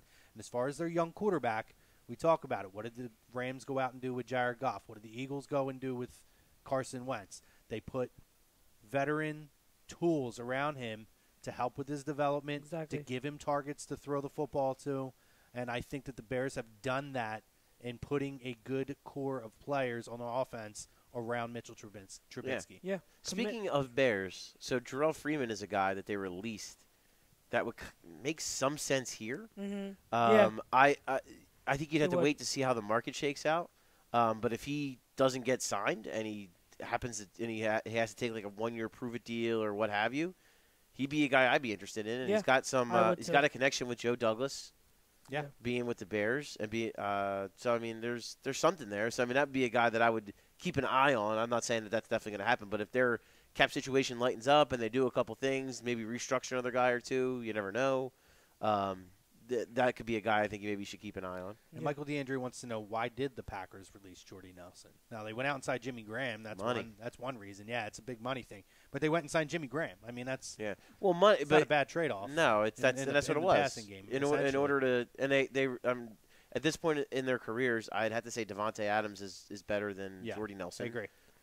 And you still have Randall Cobb, who has a decent contract. It's just they have a lot of money invested in wide receivers. They needed to divvy that up. They haven't had a legitimate tight end in forever. Yeah, they thought they had it, but they if didn't. You talk in terms of how that team is structured, unfortunately, even though he's a long-term guy there, he's probably the odd man out in regards to, like we talk about here, Brent Selleck's cut. When you need to figure out where the money's going to come from. Yeah, you have to make a difficult decision, Ryan. So another signing to report: the Tennessee Titans are signing former Patriots running back Dion Lewis to a 4-year deal. Wow! So they have fined. Look at that 1-2 punch. Derek, I do love Derek that. Henry and Dion Lewis. Yeah. Goodbye, DeMarco. Hello, wow. Dion. Jesus, I said Travis Henry. That is my favorite signing of the day. Travis Henry. That is my favorite signing of the day. Dion Lewis to the Titans. I like that a lot. Well, you love running backs. Wow. But I do. I still like Allen Robinson as my favorite signing of the day in regards to what makes sense. But that's a huge move for Dion Lewis. Oh my God, that's two Patriots they went out and signed because they went and got Malcolm Butler and now Dion Lewis. That's going to be a very fast offense now. Marcus Mariota, baby. Here we go. So the Patriots today, the Patriots lost Dion Lewis, Malcolm Butler, which we knew, Danny Amendola to Miami. Have they lost anybody? And they're going to lose Nate Solder. And they I think they're aiming to keep Solder. I keep seeing that they're waiting for. It's kind of like with Devin McCourty a couple years ago. Right. They're waiting to see what other teams offer, and basically they're going to match whatever another team offers them. Yeah. So. And this goes back a few days, but they were about to sign Michael Bennett because, by all reports, they gave up a bigger offer, and they didn't. It didn't go through. Kudos to Seattle, by the way. Yes. Kudos to Seattle, who morally did the right thing, where they had come to an agreement with the Eagles, a verbal agreement. Right. New England tried to swoop in and make a last-minute change and steal them out, and they said, listen, we already agreed to a deal with the Eagles. We're sticking with the deal that we agreed to. So kudos to Seattle for having that kind of a stance and that kind of a moral in their organization to stick with that, because I don't know that everybody would have done that. So Mass Gaming, real quick, has been asking this question since our first half, so I just want to answer it real quick. It says, what receivers should the Titans trade for if they had to? That's a very broad question. I don't know. Like, take your pick. I mean, if you're going to trade for any receiver, just go for broke. Trade for Antonio Brown. I don't know, but I do like Corey Davis. I love Corey Davis. If you have Corey Davis, then you still have Corey Davis. Delaney Walker. So I wouldn't say wide receiver is like a huge need, but I mean, just answer your question because they posted like 3 times. So I don't want them to get. So didn't they also have Rashard Matthews? They do still have I still like Rashard Matthews too. I mean, their receiving core has potential. Exactly. It's just got to get together. I don't think they Taryn need to asked sign him. what happened with DeMarco Murray. He signed, right? Didn't he sign? He got released. No, he signed today, I believe. He visited the Lions. I don't know that he signed. No, they never signed. Yeah, he was meeting with the Lions and Seahawks. All right, maybe I thought I saw that he signed with the Seahawks. I'll look it up. We have one other signing that just happened as well. The Jets are expected to sign Titans free agent linebacker Avery Williamson, and says it's a perfect fit for a 3-4. So yeah, I'm looking up DeMarco Murray now. DeMarco would make sense in Seattle. So something I want to wait. DeMarco Murray would make sense in Seattle. They got no line. They don't have any running backs either. But it's just confirmed his I visit. like some of their They don't have a lot. they also don't have any corners. I like some of the younger running backs. Sixers are making this a game, by the way, boys. Yep, nice. You guys were right. It's just confirmed that he is meeting with them. Well, I think for both the Lions and Seahawks, first off, if anyone thinks I don't believe DeMarco Murray is done by any means. Obviously, he was I don't coming think so off, either. I actually thought it was very strange. I think he's done. I thought it was strange that they cut him so easily. Like, I understand, the Titans have Derrick Henry and he's their guy, but it was just very strange. Like, I remember even after that game, the first playoff game, I think we all sat here and, like, assumed that they were going to cut him. So I just look at it for Seattle and the Lions, who really don't have like a big name running back. You look at it as, well, you can get a guy that I don't think is done by any means for cheap. But now, so let's look at the Patriots who just lost Deion Lewis. Ooh. Do they go after a DeMarco Murray, or do they go after and bring back a LeGarrette Blount, or do they go after a Darren Sproles to fill that role? I could see a Darren Sproles. I could see. I said we're talking about the Patriots just lost Deion Lewis. So do you see them? Could they go out and now contact a DeMarco Murray, or bring back a LeGarrette Blount, or go out and contact Sproles and see if, because Sproles would fit them. Well, Darren Sproles would be a perfect fit because they just lost Danny Amendola. Yep. Therefore, Danny returns for them. Yeah. Darren Sproles can catch passes for them, and that's Sproles. Another small running back. That's like a perfect But fit. here's the thing. I don't want them to get Sproles. It's not a priority for the Eagles right now, and it is probably more so a priority for New England. So. Oh, yeah. This I'm not debating that. This goes back to a question from and earlier. It's a chance for him to go and win another ring. Who'd you rather keep, LeGarrette or Darren? Darren. Whichever one doesn't sign elsewhere. Darren. I'll keep either one. But That's a Frank Vespi answer. I would keep either one. I've gone through this, and in the past few weeks, I think if I had to choose between one, the other, or just not sign either of them, I'm kind of starting to lean to not sign either of them. I've kind of been swayed a little bit and be like, okay, I love Darren Sproles, but at this point, I think Corey has stepped up as a pass catching back. You still do have whatever your thoughts on him are. Don't say Smallwood. No, don't freaking Smallwood. I'm gonna say Pumphrey. Oh no, even worse. That's even worse. But what I'm saying mute is his mic now. No, it's done. I'm not. My hands are nowhere near the button. button. What I'm saying is, you still have young running backs there in Pumphrey that they traded. No matter what you feel of them, they traded up to get him in the 4th round. That is fact. That is fact. You can't deny that. So are they? Yeah, you can't deny the fact that the undrafted running back beat him out for his spot. No, you can't deny that too. But I'm not saying Pumphrey's going to make it over Clement now. What I'm saying is he is still on the roster. They invested in him to a degree. So am I saying that Pumphrey is definitely going to be more reliable and better than Sproles? No, but again, what's the price tag for Sproles? So that's what I'm saying. I'm starting to lean toward not signing either of them. But if you're going to have to make me pick between, well, you know what? You lost Sidney Jones for the year. You heard a hell of a lot more out of the team about Sidney Jones than you did about Donnell Pumphrey. You'd think the guy wasn't even on the fucking team. They were hiding. Actually, no, that's not true. He's actually been working out a lot. I did read a few articles where he has been working, getting stronger. He's up to 190 something now in weight. So that's actually false. He has been working out. But up to I'm talking about from the team when the team. Yeah, I hear you. Actual conversation out of the team that's been out public, whether it's through press conferences, releases, whatever. You've all season heard about Sidney Jones from the team. You hear a damn word about Donnell Pumphrey. Well, you also were talking about your 2nd-round pick, who was supposed to be a 1st-round pick, compared to a running back at a position where we have a lot of running backs. Who was a 4th? Pumphrey was a 4th-round pick. You can't really compare Jones to Donnell Pumphrey. But it's not outside of this team or this organization to recognize that they made a mistake and move on from it. Yeah, But after 1 year, I'm talking about in comparison to re-signing Blount or Sproles. I would rather have Blount or Sproles easily. Not even a question in my mind. I'd rather pay him whatever the money is. I don't think they're going to command a high salary to where you really have to worry that much about what the cap hit or anything would be. I would rather roll the dice with one of them. And I think as far as either skill set, probably Sproles because he returns punts, and he's more dynamic from what we have from the other two. Although Clement's starting to build that skill set a little bit. But I'll take either one. I want either one of those guys at this point. I wouldn't mind it. You have your 2 young running backs I'm at not this saying point. I'd mind it. Yeah, I know. I'm just saying you have your 2 young running backs in Clement and Ajayi.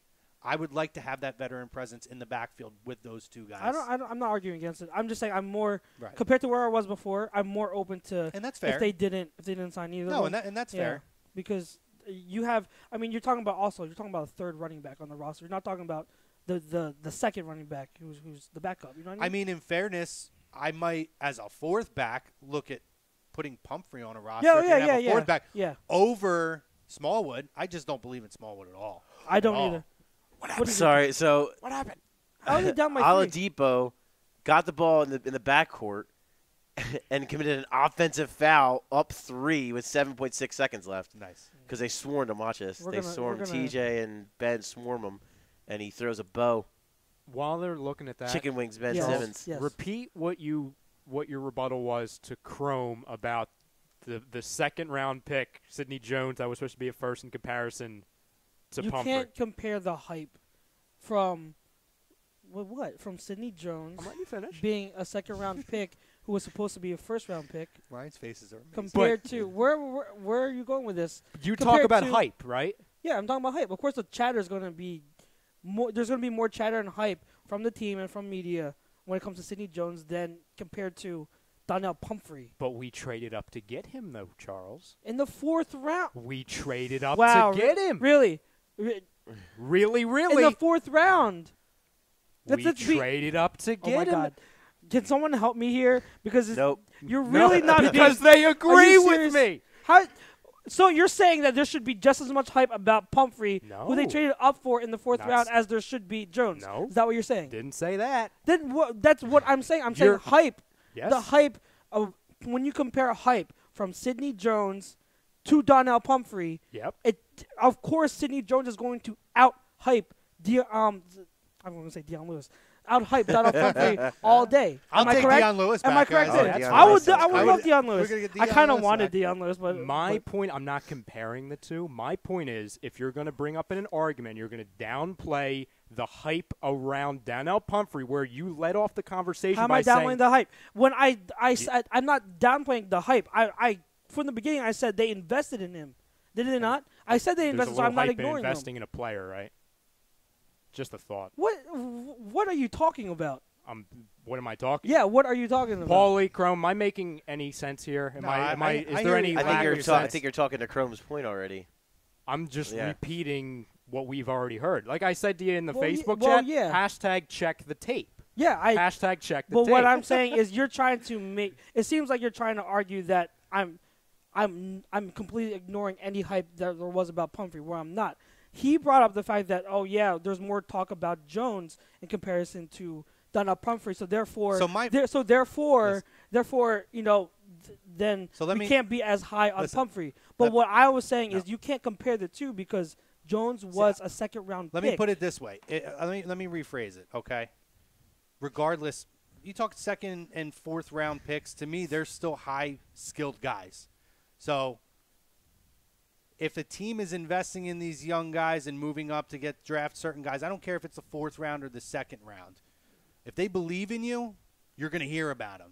I don't care. Now, we're not talking about a 7th round guy. We're talking about a 4th round guy. Okay, yeah. You get really good players in the 3rd and 4th rounds. You always talk about day 2's the best day because you find a lot of the talent there. So to me, it doesn't matter if he was taking round 4th round or what have you. Round 4 is day 3. Day 3, whatever. Sixers lost. But you know what I mean. We always talk about how good the value you get in 3rd and 4th round, right? I'm not denying. But my whole point is, when an organization believes in a guy, you're going to hear about him. When they don't believe in a guy as much or at all, I'm not saying they don't believe in him at all, you don't hear about him. And there was a lot of silence on the Pumphrey side. That's the point I was making. Mm-hmm.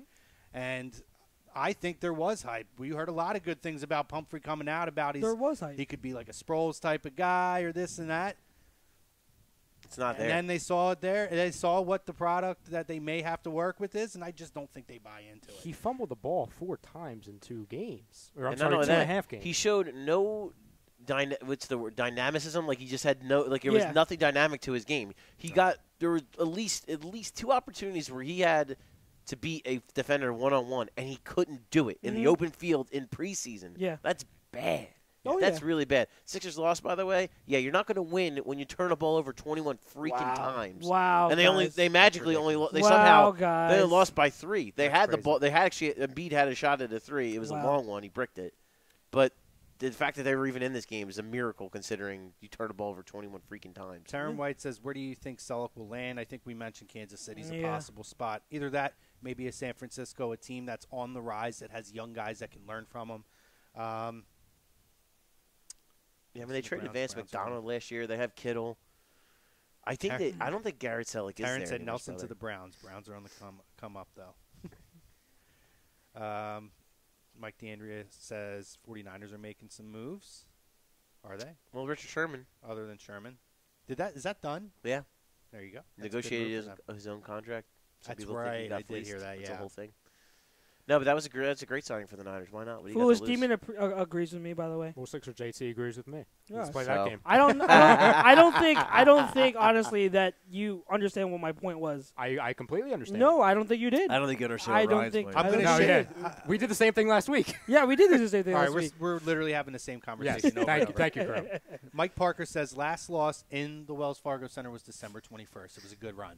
Yeah. You got to give them credit. No, absolutely. And listen, they could have and should have won this. And game, let's be real. Indiana's a 3 seed right now. They're a really good basketball team. So the fact that I know, but the fact that you turn the ball over 21 times and almost won shows you where you are with your talent. That can't happen. I'm curious to see how Sarge played tonight because I know he was battling a little something. He was sick, so I'm wondering if maybe he. Yeah, because he was questionable going into the game. Simmons had another triple-double. Do we want to talk Flyers at all? No, please. No, because they've not been playing so hot lately. I kind of figured, but I put it out on the board first. Check that. I'll say this. I'll just say this real quick. When they were on their streak, they were playing at a high level. They were playing, but they were also playing against lower competition. This last streak of games, they've been playing against the top tier teams, and they've played well in some. That Boston game, they played well, but they gave up the lead with 3 seconds left. Or something like that. Had 8 turnovers. This is the one thing. It shows that the Flyers are on their way. They have young talent, but they're just not there. Listen, they're ahead of. I mean, they're ahead of schedule as far as what people thought they were going to be. Compared to what originally we thought they would be at the beginning of the season. Yeah, but they're just not there, and you have still young core people that are in the minors and that are not getting playing time over some other guys that are on the starting roster. That's what it is. That's what it is. They have 3 veterans that flat out shouldn't be on this roster. They should not 3 be defensemen. Andrew McDonald, Brandon Manning, and Radko Gudas are not good. And right now, Radko Gudas and Brandon Manning make up that third pairing, and they are brutal. Yeah, they're so bad. They are brutal. You already see they brought back Sanham up just because of injury, because of Robert Hagg getting hurt. Sanham already looks better than both of them, and he's 20. I think he's 21 years old. Like Charles, they still have Philip Myers in the minors, Sam Moran, who's just can't stay healthy. No, yeah. But I mean, they have, and they're going to lose some contracts. Anything they do this year, this is like a house money year. Yeah. Anything they do this year is house money. If they make it to the playoffs, and even are competitive in a first round series or even win a first round series, that's progress. That's really good progress. Yeah. This is the last time I'm going to mention this, and then we're going to be done with this conversation. Oh, God. With Pumphrey. Okay? Because Taryn White says, well, the Eagles stuck with Nelson Aguilar, so I wouldn't see why they would give up on Pumphrey, especially after drafting him a little high. Big difference, first-round pick. So now we're going to have a difference between the first-round pick and the fourth-round pick. All right. Move on, because now you're leveraging. Now you're leveraging your argument for your. You're leveraging the difference in picks for your argument. No, but it's not. But the point is, what Crone's point was, it was bizarre that the team never even mentioned anything about Pumphrey and his recovery or anything like that. I didn't deny that. You never saw anything. I didn't deny that. That is weird. That's the point. That's the point. That's weird. I agree with that point. That's what we're getting at. Yeah, and I agree with that point. When did I not agree with that point? And it's also, too, so I remember this, too, so I'll say this. Nelson Aguilar also showed flashes during his time. Big difference. Yes. I remember the game against the Colts his rookie year in the preseason. He gave the week 1. Dude, I know you're talking about. He caught that, boom, turn around burned to the house. To the end zone. And you're like, holy shit, this guy's got something. Yeah. I didn't see any of that from Pumphrey. There wasn't a single play I saw from Pumphrey in the preseason that made me think, okay, I see a little something out of this guy. Yeah, no, I hear you. Nothing. And Charles. Paulie's my Paul Heyman. I'm sure you watched him at San Diego State. Yeah. What was, he was very good. He blocked for what was, he ran for what was blocked for. But what did he do at San Diego State that you saw that you were like, man, that's a special back? There was nothing that I saw. I'll say. And then you see Rashad Penny just crush all those numbers because Rashad Penny was a better back. And I don't even have Rashad Penny even high. That's what I'm saying. He's probably going in the same range, probably a third or fourth round pick. What I will say in the fence now, first of all, and this is just what I'm hearing. I don't believe it, but I'm just putting all the information out there for argument's sake. I heard that apparently he did have that hamstring injury early in the preseason, which hindered his ability. Plus, he was putting on extra pounds, and he was getting used to running behind the extra weight. So there's those reports. I don't fully believe it because I think that even with those, he should have shown something. So I'm with you on that. I'm not disagreeing. Second of all, they were, and I will kind of stick to this argument, they were asking him to do stuff in the preseason on this team that he never did in college. Am I wrong? He never returned punts. He never really caught the ball out of the backfield like he did in our system. So I get that. Now, in terms of actual running skill, being able to do what he showed in college in terms of making people miss, being dynamic, he didn't show that. So I get it. I'm not saying that there wasn't hype. I agreed with you. There should have been more talk considering that we did trade up. And as I said at the beginning of the argument, we traded up for him. So they invested. There should have been more talk because there was hype. I get that. But all my argument was saying was that since he is here and they did invest in him, he's just another body to mention when talking about a third or fourth running back. That's all I was saying. Practice squad. I do want to think, too, that the team sees preparation and reps in practice and has a better insight than we do. Sure. Mm-hmm. And again, to me, the fact that they don't mention anything about him probably tells me a lot about that too. Yeah, I mean, on IR, he's not taking any reps in practice. But I'm talking about even before then. Yeah, no, I hear you. If you're excited about what you're seeing from a guy in OTAs and everything else, you're gonna make sure his name is still out there and know that I will it's say still this: there. I am for a guy going into his second year, especially since he didn't really have time to play his rookie year. I'm never going to give up on someone and say, "Oh, there's no chance he makes it." But what I will say is, when we did draft him, I said that I think he can be molded into kind of like a Dion Lewis kind of player, but he needs to add on weight. Dion Lewis, after he came out, wait, hear me out. After he came out, Dion Lewis said that what helped him was that he added on extra muscle and weight before he went to the Patriots, and he learned how to run with that weight and run with a little bit more power and be able to break arm tackles. That's what helped him transition to the playmaker he is now. And I said, if Dion Lewis if Donnell Pumphrey cannot add on an extra 10 to 15 pounds of muscle and still run like he did in college, he's not going to make it. He has to have more muscle because, 176 he came in weighing at, and he looked like skinnier than Deshaun Jackson. It was he looked really, really small. And I'm not talking short small. I'm talking small, like no muscle mass. So he needs to add on weight. He looked like Ryan Moats out there. Fun story. I covered Eagles rookie camp. And that was all and when everyone got on the field, it was the first thing anyone talked about. It was right around Holland. And someone said, looks like someone dressed up their kid like an Eagle because he was so damn small. But I don't know. It's all I'm saying. I'm not ready to give up on him. But I definitely can't. I don't feel comfortable at all projecting him into their future plans even remotely. No, right. So all I'm going to say to round it out, and then we're going to move on, is that I'm not saying he won't get a look.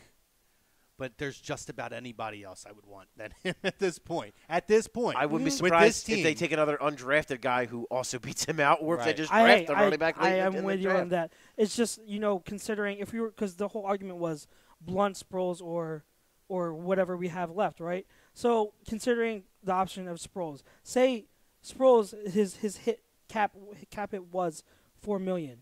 At $4 million compared to whatever a rookie contract Pumphrey was on, would you say that for a third running back that is definitely worth it?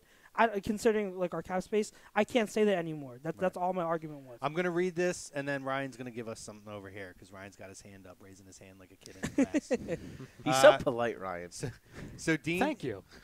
Dean said, we'll just let it go. 4th round pick. We'll just let it go. Which we're gonna let it go, Dean. Terran said, I'm laughing at you guys. Absolutely love this. He says podcast show, whatever you want to call us. We're all the same. He says both of you guys. He said both of you guys made great points. Eagles already knew he would be undersized coming into the league. I'm sure they knew he would be a work in progress. We'll see. I'm sure they're going to give him another look. I don't doubt that. But I think that if they have other options, they're going to. That's option. That's option N. And there's a whole bunch of other. They're going to go A, B, C, D, E, F, G, H, I, J, K, L, M, and then stuff. SJM is flipping out right now. He's saying, Christ's sake, someone tell Chucks to read Demon's comment. That's what I was. Is that what you Which one? I don't know which one you're talking about. Yeah. Which one, SJM? I can scream back Demon, too. Which one? Or Demon. Just say it again so we can. Yes. There's so much. I think I know which one, but I don't want to assume. He did. One of them says, I say we give Pumphrey another shot until he does improve it. That was one of the recent ones. I don't know if that's the one you're talking about. It's the one where it says Pumphrey. Do you want me to just read it? Yeah, read it. Yeah, go ahead. Pumphrey was hyped by the Eagles staff. That's a given, but no one said Pumphrey was going to be a great player like they did with Sidney Jones. We looked at him as a possible shutdown corner. I think that's the comment because it's the longest one, and people responded to that one. I think so. Wait, SJM, the Eagles had big plans for Pumphrey, though. That is I remember in camp, they were putting him and Sproles on the field together. They called it the pony set, and they were all pumped about it. So it's not like to be fair. And let's be fair. He probably has a little more insight into that than we do. Yeah. Yes. I'll take to be fair, a little bit more. To be fair, I did like the pick, but I was never. I know you didn't. I was never the ones. I didn't either. I was never the guy or one of the people that compared Pumphrey to Sproles because honestly, way different playing styles. No, and you're right. Way different body types. I'll give you that. Like, you didn't, but everybody I else did. never did. I always saw him as a light like. But the Eagles did. The Eagles looked at him as that kind of player. They were trying to line him up in the slot as a slot receiver. And like you said, that was my point, something he wasn't comfortable with. But my point is, what I don't know what in his game that they saw at San Diego State made them think that he was this type of player. And again, I personally, I don't want to rip the Eagles too much because overall they've drafted insanely well the last 2 years. Yeah, absolutely. But that is the one pick that I just don't. And maybe I'm wrong. Maybe Donald Pumphrey turns out to be Dion Lewis. Pimphrey. I like that'll be his nickname. Right now he's Pimphrey. Yeah, Pimphrey. So we can play an NFL game. He's Pimphrey. No, but no, maybe he becomes Dion Lewis. I don't know, but I don't see it. No, I totally understand. Let's just say this, and I've always said this when it came to Howie, when it came to Doug and everybody else. Best thing he could do is if he actually gets on the field, shut me up. I would have no problem eating every word that I have to say. I will be happy to be wrong. And I'm not even trashing the guy. I just don't see. I'm with you. I just don't see it. And to me, if I'm reading an organization, I just don't see them having the confidence they once had. And again, you talk about for some reason they thought they could fill him. They drafted him to fill a role that he was never really in. And maybe now they drafted him and put him in that role, and they're like, okay, this guy doesn't have a role on this team because that's the role we needed him for, and his skill set doesn't fit it. It doesn't mean he couldn't cling on to another team and produce, but maybe what they need him for here is not going to translate. That's the point I was making. It's going to come down to Pumphrey and show what he can do in the second year. And you know what? Let's see what he does in OTAs and preseason. Side note. So Jordy Nelson is reportly meeting with the Oakland Raiders. Cool. It's an interesting spot. What would that mean for? I don't even know. Do you think Crabtree is now even more on the trade block if that happens? I don't know. I think they always talked about. I think Crabtree might be a Dallas Cowboy. I wouldn't be surprised. Especially if they move on. I wouldn't be Dez, surprised. I could really see that. I would not be surprised. Yeah, that's going to be something to follow and see how that all unfolds. Sixers JT says Mike Missinality compared the two for a good hour. I think he was talking about Sproles and Pumphrey or whoever. But Mike Missinelli, I agree, he's an idiot. Yeah. So let's round that back, though. Let's now take Pumphrey out. If you have to choose between the two, and if they are indeed going to possibly bring one back, do you want Sproles or do you want LeGarrette Blount? Sproles. I think Sproles is a better fit, just because not that obviously LeGarrette Blount is a fit here, but love them both. I just feel like you get enough of what he has with Ajayi. Sproles gives you a different look in the backfield from what Clement and Ajayi give you. Jesus, I bring variance. It's a variance of playing style. Yeah, like he offers a different playing style. and can contribute as a punt returner. A whole different look, right? I would say Sproles just because he fills more needs. Right. Yeah. I mean, exactly. Listen, I love LeGarrette Blount. I think he's a great red zone threat. Obviously, he was great in the playoffs. We all love, yes. But Sproles can be a guy that, that can catch some passes. Obviously, he can return something that, no disrespect to Kenyon Barner, but he's not the answer. He was just a fill-in, you know what I mean? Like I saw someone in the chat was saying, "Oh, don't forget about Kenyon Barner." I'm sorry, but I'm going to forget about Kenyon Barner for the moment. Darren Sproles can do all of those things. Listen, I'm not expecting him to be Darren Sproles from a few years ago, but if we can get 85, 75% of that, that's better than what we have right now, in my opinion. I wouldn't put it past him, though. Darren Sproles is one of those hard workers who he's one of, we talk about people who could defy the odds when it comes to history because of his work ethic. One of the things that I loved about Sproles is that in practice he goes 100 miles per hour every single play. You know how, in practices they'll have people do walkthroughs, and kind of just warm up. There is no warm up for Sproles. Everyone would talk about how Sproles always runs his fastest on every rep. So if you're talking about someone who has a chance to get back to health, even despite his older age, I think you give Sproles a shot. I think he can surprise people and get back to form. Can somebody look up what Corey Clement's overall yards was in the Super Bowl? His total yards in the Super Bowl? Oh, it was high. He had 100 receiving yards. 100 receiving. I don't he know. didn't get any. I don't know if he had any carries. Yeah. I don't think he had any carries, but 100 yards receiving. Dean asked. Didn't he return one? I want to say he returned the opening kick. You might be right. Yeah. And it was like a 30. It was because it didn't make it to the end zone. It was a bouncer. I think. So this is a kind of fun thing here.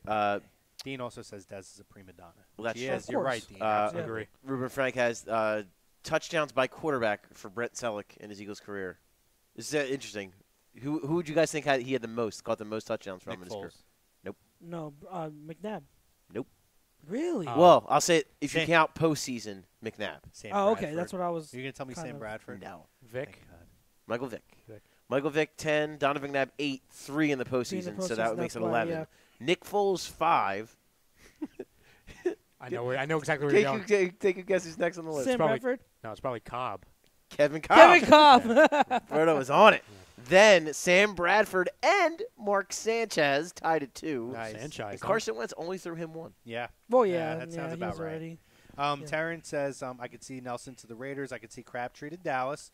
He says he would like Blount because you need short yardage security. Sproles is a game changer, though, but age played a factor, especially with the kind of injuries at the later stage of his career. Mm-hmm. Dean says, I love Sproles, but he's too old and needs to go. Well, he's already gone, technically. Yeah, technically, but we could.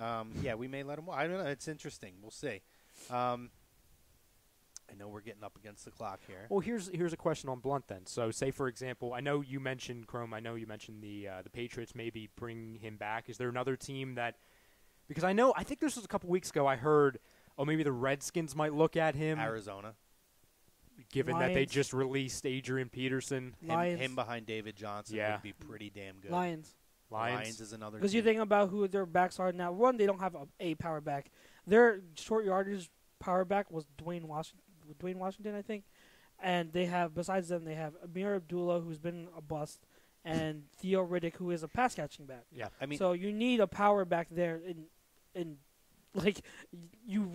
really need a power back. Maybe Seattle. I was going to say if the Lions are mentioned, I think Seattle right there. I think that's probably, to me, the 3 top teams right there would be. Other than New England, whoever doesn't land DeMarco, I think gets Blount. If the Eagles let him go, obviously. Right. To be honest, I would rather sign Blount over DeMarco. I disagree with both of you. Absolutely, not even close. All right, I disagree with both of you. I don't see much in DeMarco left anymore. I think he's pretty much. I mean, I think he's a number 2. He hasn't been able to stay healthy either. Right, I think he's a number 2 banged back. up. In a rotation, he could be good. Even in a rotation, I don't see him producing much as a number 2 guy. He's been banged up. All these carries that he's accumulated over his years, they're starting to take a toll. Where he's every little hit he gets dinged, and then it affects his running a lot more. So I don't see. See, when he was in his prime, he ran with so much play strength, and he had surprising. Surprising burst, not long speed, but burst. He don't have that anymore. There's no pop to his step. And, he can still block. He can still catch, out of the backfield. But, I mean, he doesn't have that athleticism that he had earlier on. And he wasn't even that great of an athletic guy. And you take that away, there's not much you can do with him. So I would rather, we are all in agreement. I'd rather have Blount over DeMarco. But I wouldn't be surprised if DeMarco doesn't land anywhere. I'll put it that way. I know we wanted to touch on the Phillies news a little bit, right? We're going to jump on it, because we're running against the clock. So we're this get a few minutes out. This is just a great quote from Joe Madden on Arrieta. He said Arrieta is going to hit it off with Gabe Kapler. Quote, they're going to have chances to discuss diets and supplements and new methods of nutrition and Pilates. They both belong in a magazine, and I'm sure they might end up there side by side at some point. I love it. Who shared? One of you guys? Somebody shared a picture. It might have been my buddy. Shared a picture of Jake Arrieta pitching naked. That was not me. I will send it to you guys. I mean, you can't see anything. Maybe ESPN the magazine. Maybe it might have been the body issue. It was freaking hilarious though. But let's talk about the Arrieta deal. We have a few minutes, so we're going to knock that out. It's interesting, and Charles is like, I'm going to sit back on this one. No, I'm going to get on the YouTube chat. So it's interesting with the Arrieta deal. All right, because I am 100% in the belief that there is definitely collusion against Scott Boras and his clients. Because all those major free agents that were left, with the exception, I do believe he had 2 of the top 3 deals with Hosmer and who was the other one off the top of my head? I can't think right now. I'll think of it. Sure. But he had 2 of the top 3 free agent deals. Was Darvish his guy? I don't. I was going to say. That's what I was going to say. I don't know if Darvish was his, which was an awful contract. Yes. But when you look at things, and the Phillies let's give the Phillies a lot of credit. The Phillies stuck to their word. The Phillies said, "Hey, we're players if it makes sense for us. We're not giving any long-term contracts, particularly to any arms." And they went out. They signed Tommy Hunter. They signed Pat Neshek. 2 or 3. What was Hunter? 2 or 3 years? I believe his is 2. I think they're both 2. They're 2-year offer or 2-year deals. They went out and they got Arrieta. That was a 3-year deal. Carlos Santana, 3-year deal. Santana, 3-year deal. Very smart bringing these veterans in. And what they did was they sat back and let the market dictate to what they were comfortable in doing. And they went out, and we talked about it for weeks. I said, hey, I'll give Arrieta 3 years with a 4th-year option if they want to go that way. Anything between $65 to $80 million. They fell right in there. 75. What's beautiful about it, too, is he makes 30 this year, 25 next year, and 20 the year after that. So they front-loaded the deal. There's another so it's an option, and if the Phillies pick it up, it's 2 more years, I believe, at $20 million. Well, I think it's or something like that. Explain this to me, because I thought it said he can opt out after 2 years, but they can void the opt-out if they extend the contract. Yes, for another $20 million for the 4th year. But he also if he's pitching like a stud, keep him. Let it ride. But he can also earn an additional $5 million under certain incentives. I don't know. I think it's specific years he can do Probably that, though. Cy Young voting. And it's one of them was Cy Young voting. And all that. But I mean, All-Star game. Listen, all that shit. it's a great move. The thing with Nolan, I think Tom talked about it on Agree to Disagree, was you had Nola and then a lot of uncertainty after. Yes. Now, what the Phillies did, you talk about the bullpen and how important the bullpen is in the game now. What they did was they went out, they brought in reliable arms for the bullpen. They have young guys in there who look like they are going to be big contributors to that bullpen.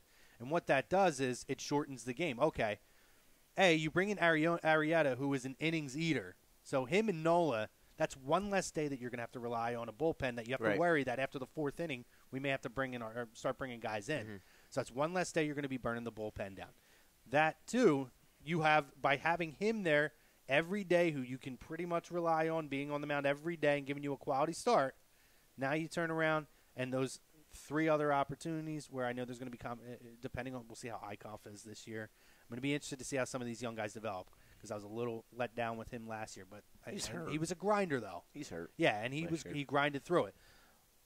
But they did the smart thing, and that's what teams need to do now. The bullpen emphasis in the game today is so much more important than it ever was, and they went out and they shored up the starting rotation. They brought in a veteran guy for the offense that these guys can now bounce ideas off of and learn hitting and in different scenarios.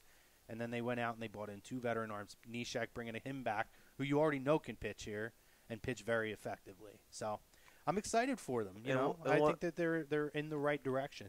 To your initial thing with Scott Boras, what I love, because this is what happened. They played chicken with Scott Boras, and they won. And that doesn't happen that often, and they won. And I don't know if you guys watched the press conference today. I did not. I missed it. Scott Boras was on the panel at the press conference, which how does that happen? But you know what that is? That is a fine ass-kissing job for when Mr. Machado and Mr. Harper are free agents next offseason. Yeah.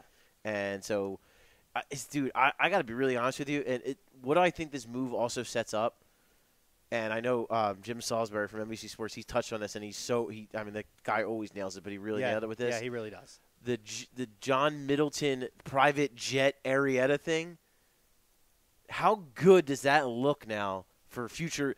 Hey, you come to the Phillies. I'm your owner. I'm going to take care of you. I'm going to put your ass on my private jet and get you down to spring training after we sign you. It just looks, the optics of it looks so good. And how aggressive he is and how much he's been putting himself out there to the media saying, I want to win. I want to sign players. Money isn't an object. I got guy circles that like he said, I have guys circled that I want to bring in. I have guys I want. I have guys next year I already want. Right. And now with Manny Machado, how well are you set up with McPhail, who drafted him, and Clintack? You brought in Arrieta, who got brought up with him in the minors. You have Tommy Hunter, who was with him at a young age.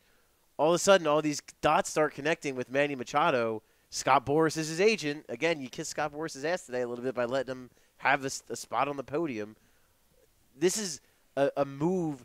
Someone compared it to the Jim Thome move, and I think that's a really good comparison. It's not the move for sure. It's not the move that's going to – I'd say the Arrieta move is more closer to it because this – it doesn't make them a World Series contender, but it pushes the needle.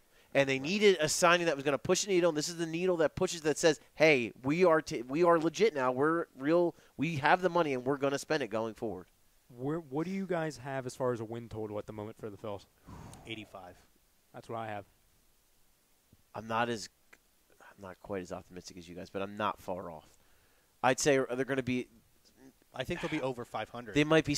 They're going to be right around 500. I think 82 wins. We'll finish one game above 500. Well, what I love what the Phillies did, and what I do think that we're seeing this year is what Scott Boras does so well.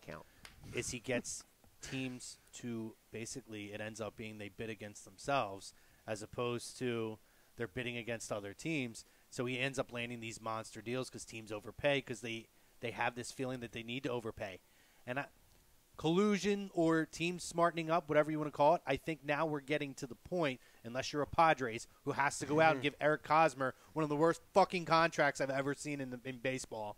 A guy who's hit 20 or more home runs twice, 100 RBIs once, and over 300 twice in 6 years. Going to the biggest ballpark. I digress. You know how I feel about the Hosmer deal, Ryan. I've chimed in on your show 9,000 times about that. I completely agree with you. But what it did is it's showing that a lot of teams now are not playing his game. Yeah. They're saying, okay, cool, that's the market. Go out and get it for him. And then now – and it started back in the day with Kyle Loesch. When Kyle Loesch left the Phillies, had nowhere to go, and St. Louis signed him I think it was around 2 weeks before the season started. That's the first time I can remember a Boras client having this happen. And you start to see it happen a little more and a little more. And teams are finally smartening up. They're building with young guys from within. Because it's a young man's game now. You're not seeing the 38 and 39-year-old starting players as you used to see, 10 years ago. And teams are smartening up, and now Boras is now having to, I guess, be more creative with how he's going to sell his guys. But huge move for the Phillies. Great move going forward. I'm excited to talk baseball, period. So, we'll be talking Phillies. Fire Mike Matheny. He sucks. Cardinal fans. If there's any Cardinal fans out there, I'll trade you Mike Matheny for Gabe Kapler right now. I'm pretty sure Darvish, by the way, is a Boras client. So he might have been the other deal. And so but that's the two. But I would agree with you. Those are probably the two worst deals signed in Major League Baseball. Absolutely. Were the Darvish contract and the Hosmer contract. So we're going to wrap it up. Taryn White says, "Is this the last segment?" That was the last segment, Taryn. How often do you guys go live? A2D goes live pretty much every day. We have multiple shows. You get everything from national talk, sport. Yeah, we're primarily Eagles-based, but we talk other things if you guys want. We have Sports Hounds is on Mondays. We're here today on Tuesdays. Wednesdays we have The Fix. Ryan, who's doing producing tonight. Ryan hosts that with a great panel. We also have AM and the PM with Mike and Tom and Greg tomorrow. Thursday, we have Lazy Booking, which is a wrestling show. We have a hockey happy hour. A couple people chimed in and said they like hockey. So if you like hockey, that's Thursday. I'm just running down the list. Yeah, absolutely. Friday, we're off. Saturday, we're off. Sundays, we have Agree to Disagree with Tom Wilson and Sweeps. Shit. Sorry. UW not a Boris client. I just wanted to be clear. There's definitely another Boris contract that was huge. I'll have to look it up. But it's still a shitty contract. I will say while you're plugging stuff, the thing I've been meaning to say as well, if you're on Facebook or anywhere, get over to our Facebook page, get in our Real Talk group. It's our discussion group. Right. If you like the personalities that are here on a2dradio.com, crank that up about 100%. That's the Real Talk group. Yeah. We're talking to each other via – it's almost like a FaceTime call. Yeah. Constant discussion. If you're not already in there, just search a2dradio.com Real Talk. Yeah. Just get in there ASAP. It's A2D times 1,000. Yeah, and I'm serious. Check out every show because you have a lot of different personalities, a lot of awesome discussion, different things. We might talk about the same thing on 2 or 3 different shows, but everybody has a different view and a different take, and everybody loves to hear from you guys. If you want to see our show, typically we're on, like I said, Tuesday nights, 8 to 10-ish. We run a little long. Depending on how many arguments we get in. Yeah, depending on the talk. So, depends if anyone brings up LeBron James. Oh, yeah, you missed a couple of those. So hopefully you're back, Taryn. Thank you guys, everybody who joined us on Facebook, YouTube, Periscope, Twitter. We are going to be back next week, guys. Charles is going to miss next week, so we'll have to fill you in, buddy. Yes, I won't be here. I'll be at the Miguel concert in Philly. Charles is missing his first show. So, we'll have somebody step in for Charles, hopefully. Me I'll and miss Ryan you guys. will be back. Paulie should be back. Thank you to Scanzano Sports. Thank you, Stream Smart. Thank you, Gibson Mayer, LLC, our certified public accountants. Live from the BMW of Atlantic City Studios. For Ryan Brodo, Charles Moranin, Paul Hudrick, Mike Chromiak. Guys, we will see you on A2D Radio next week.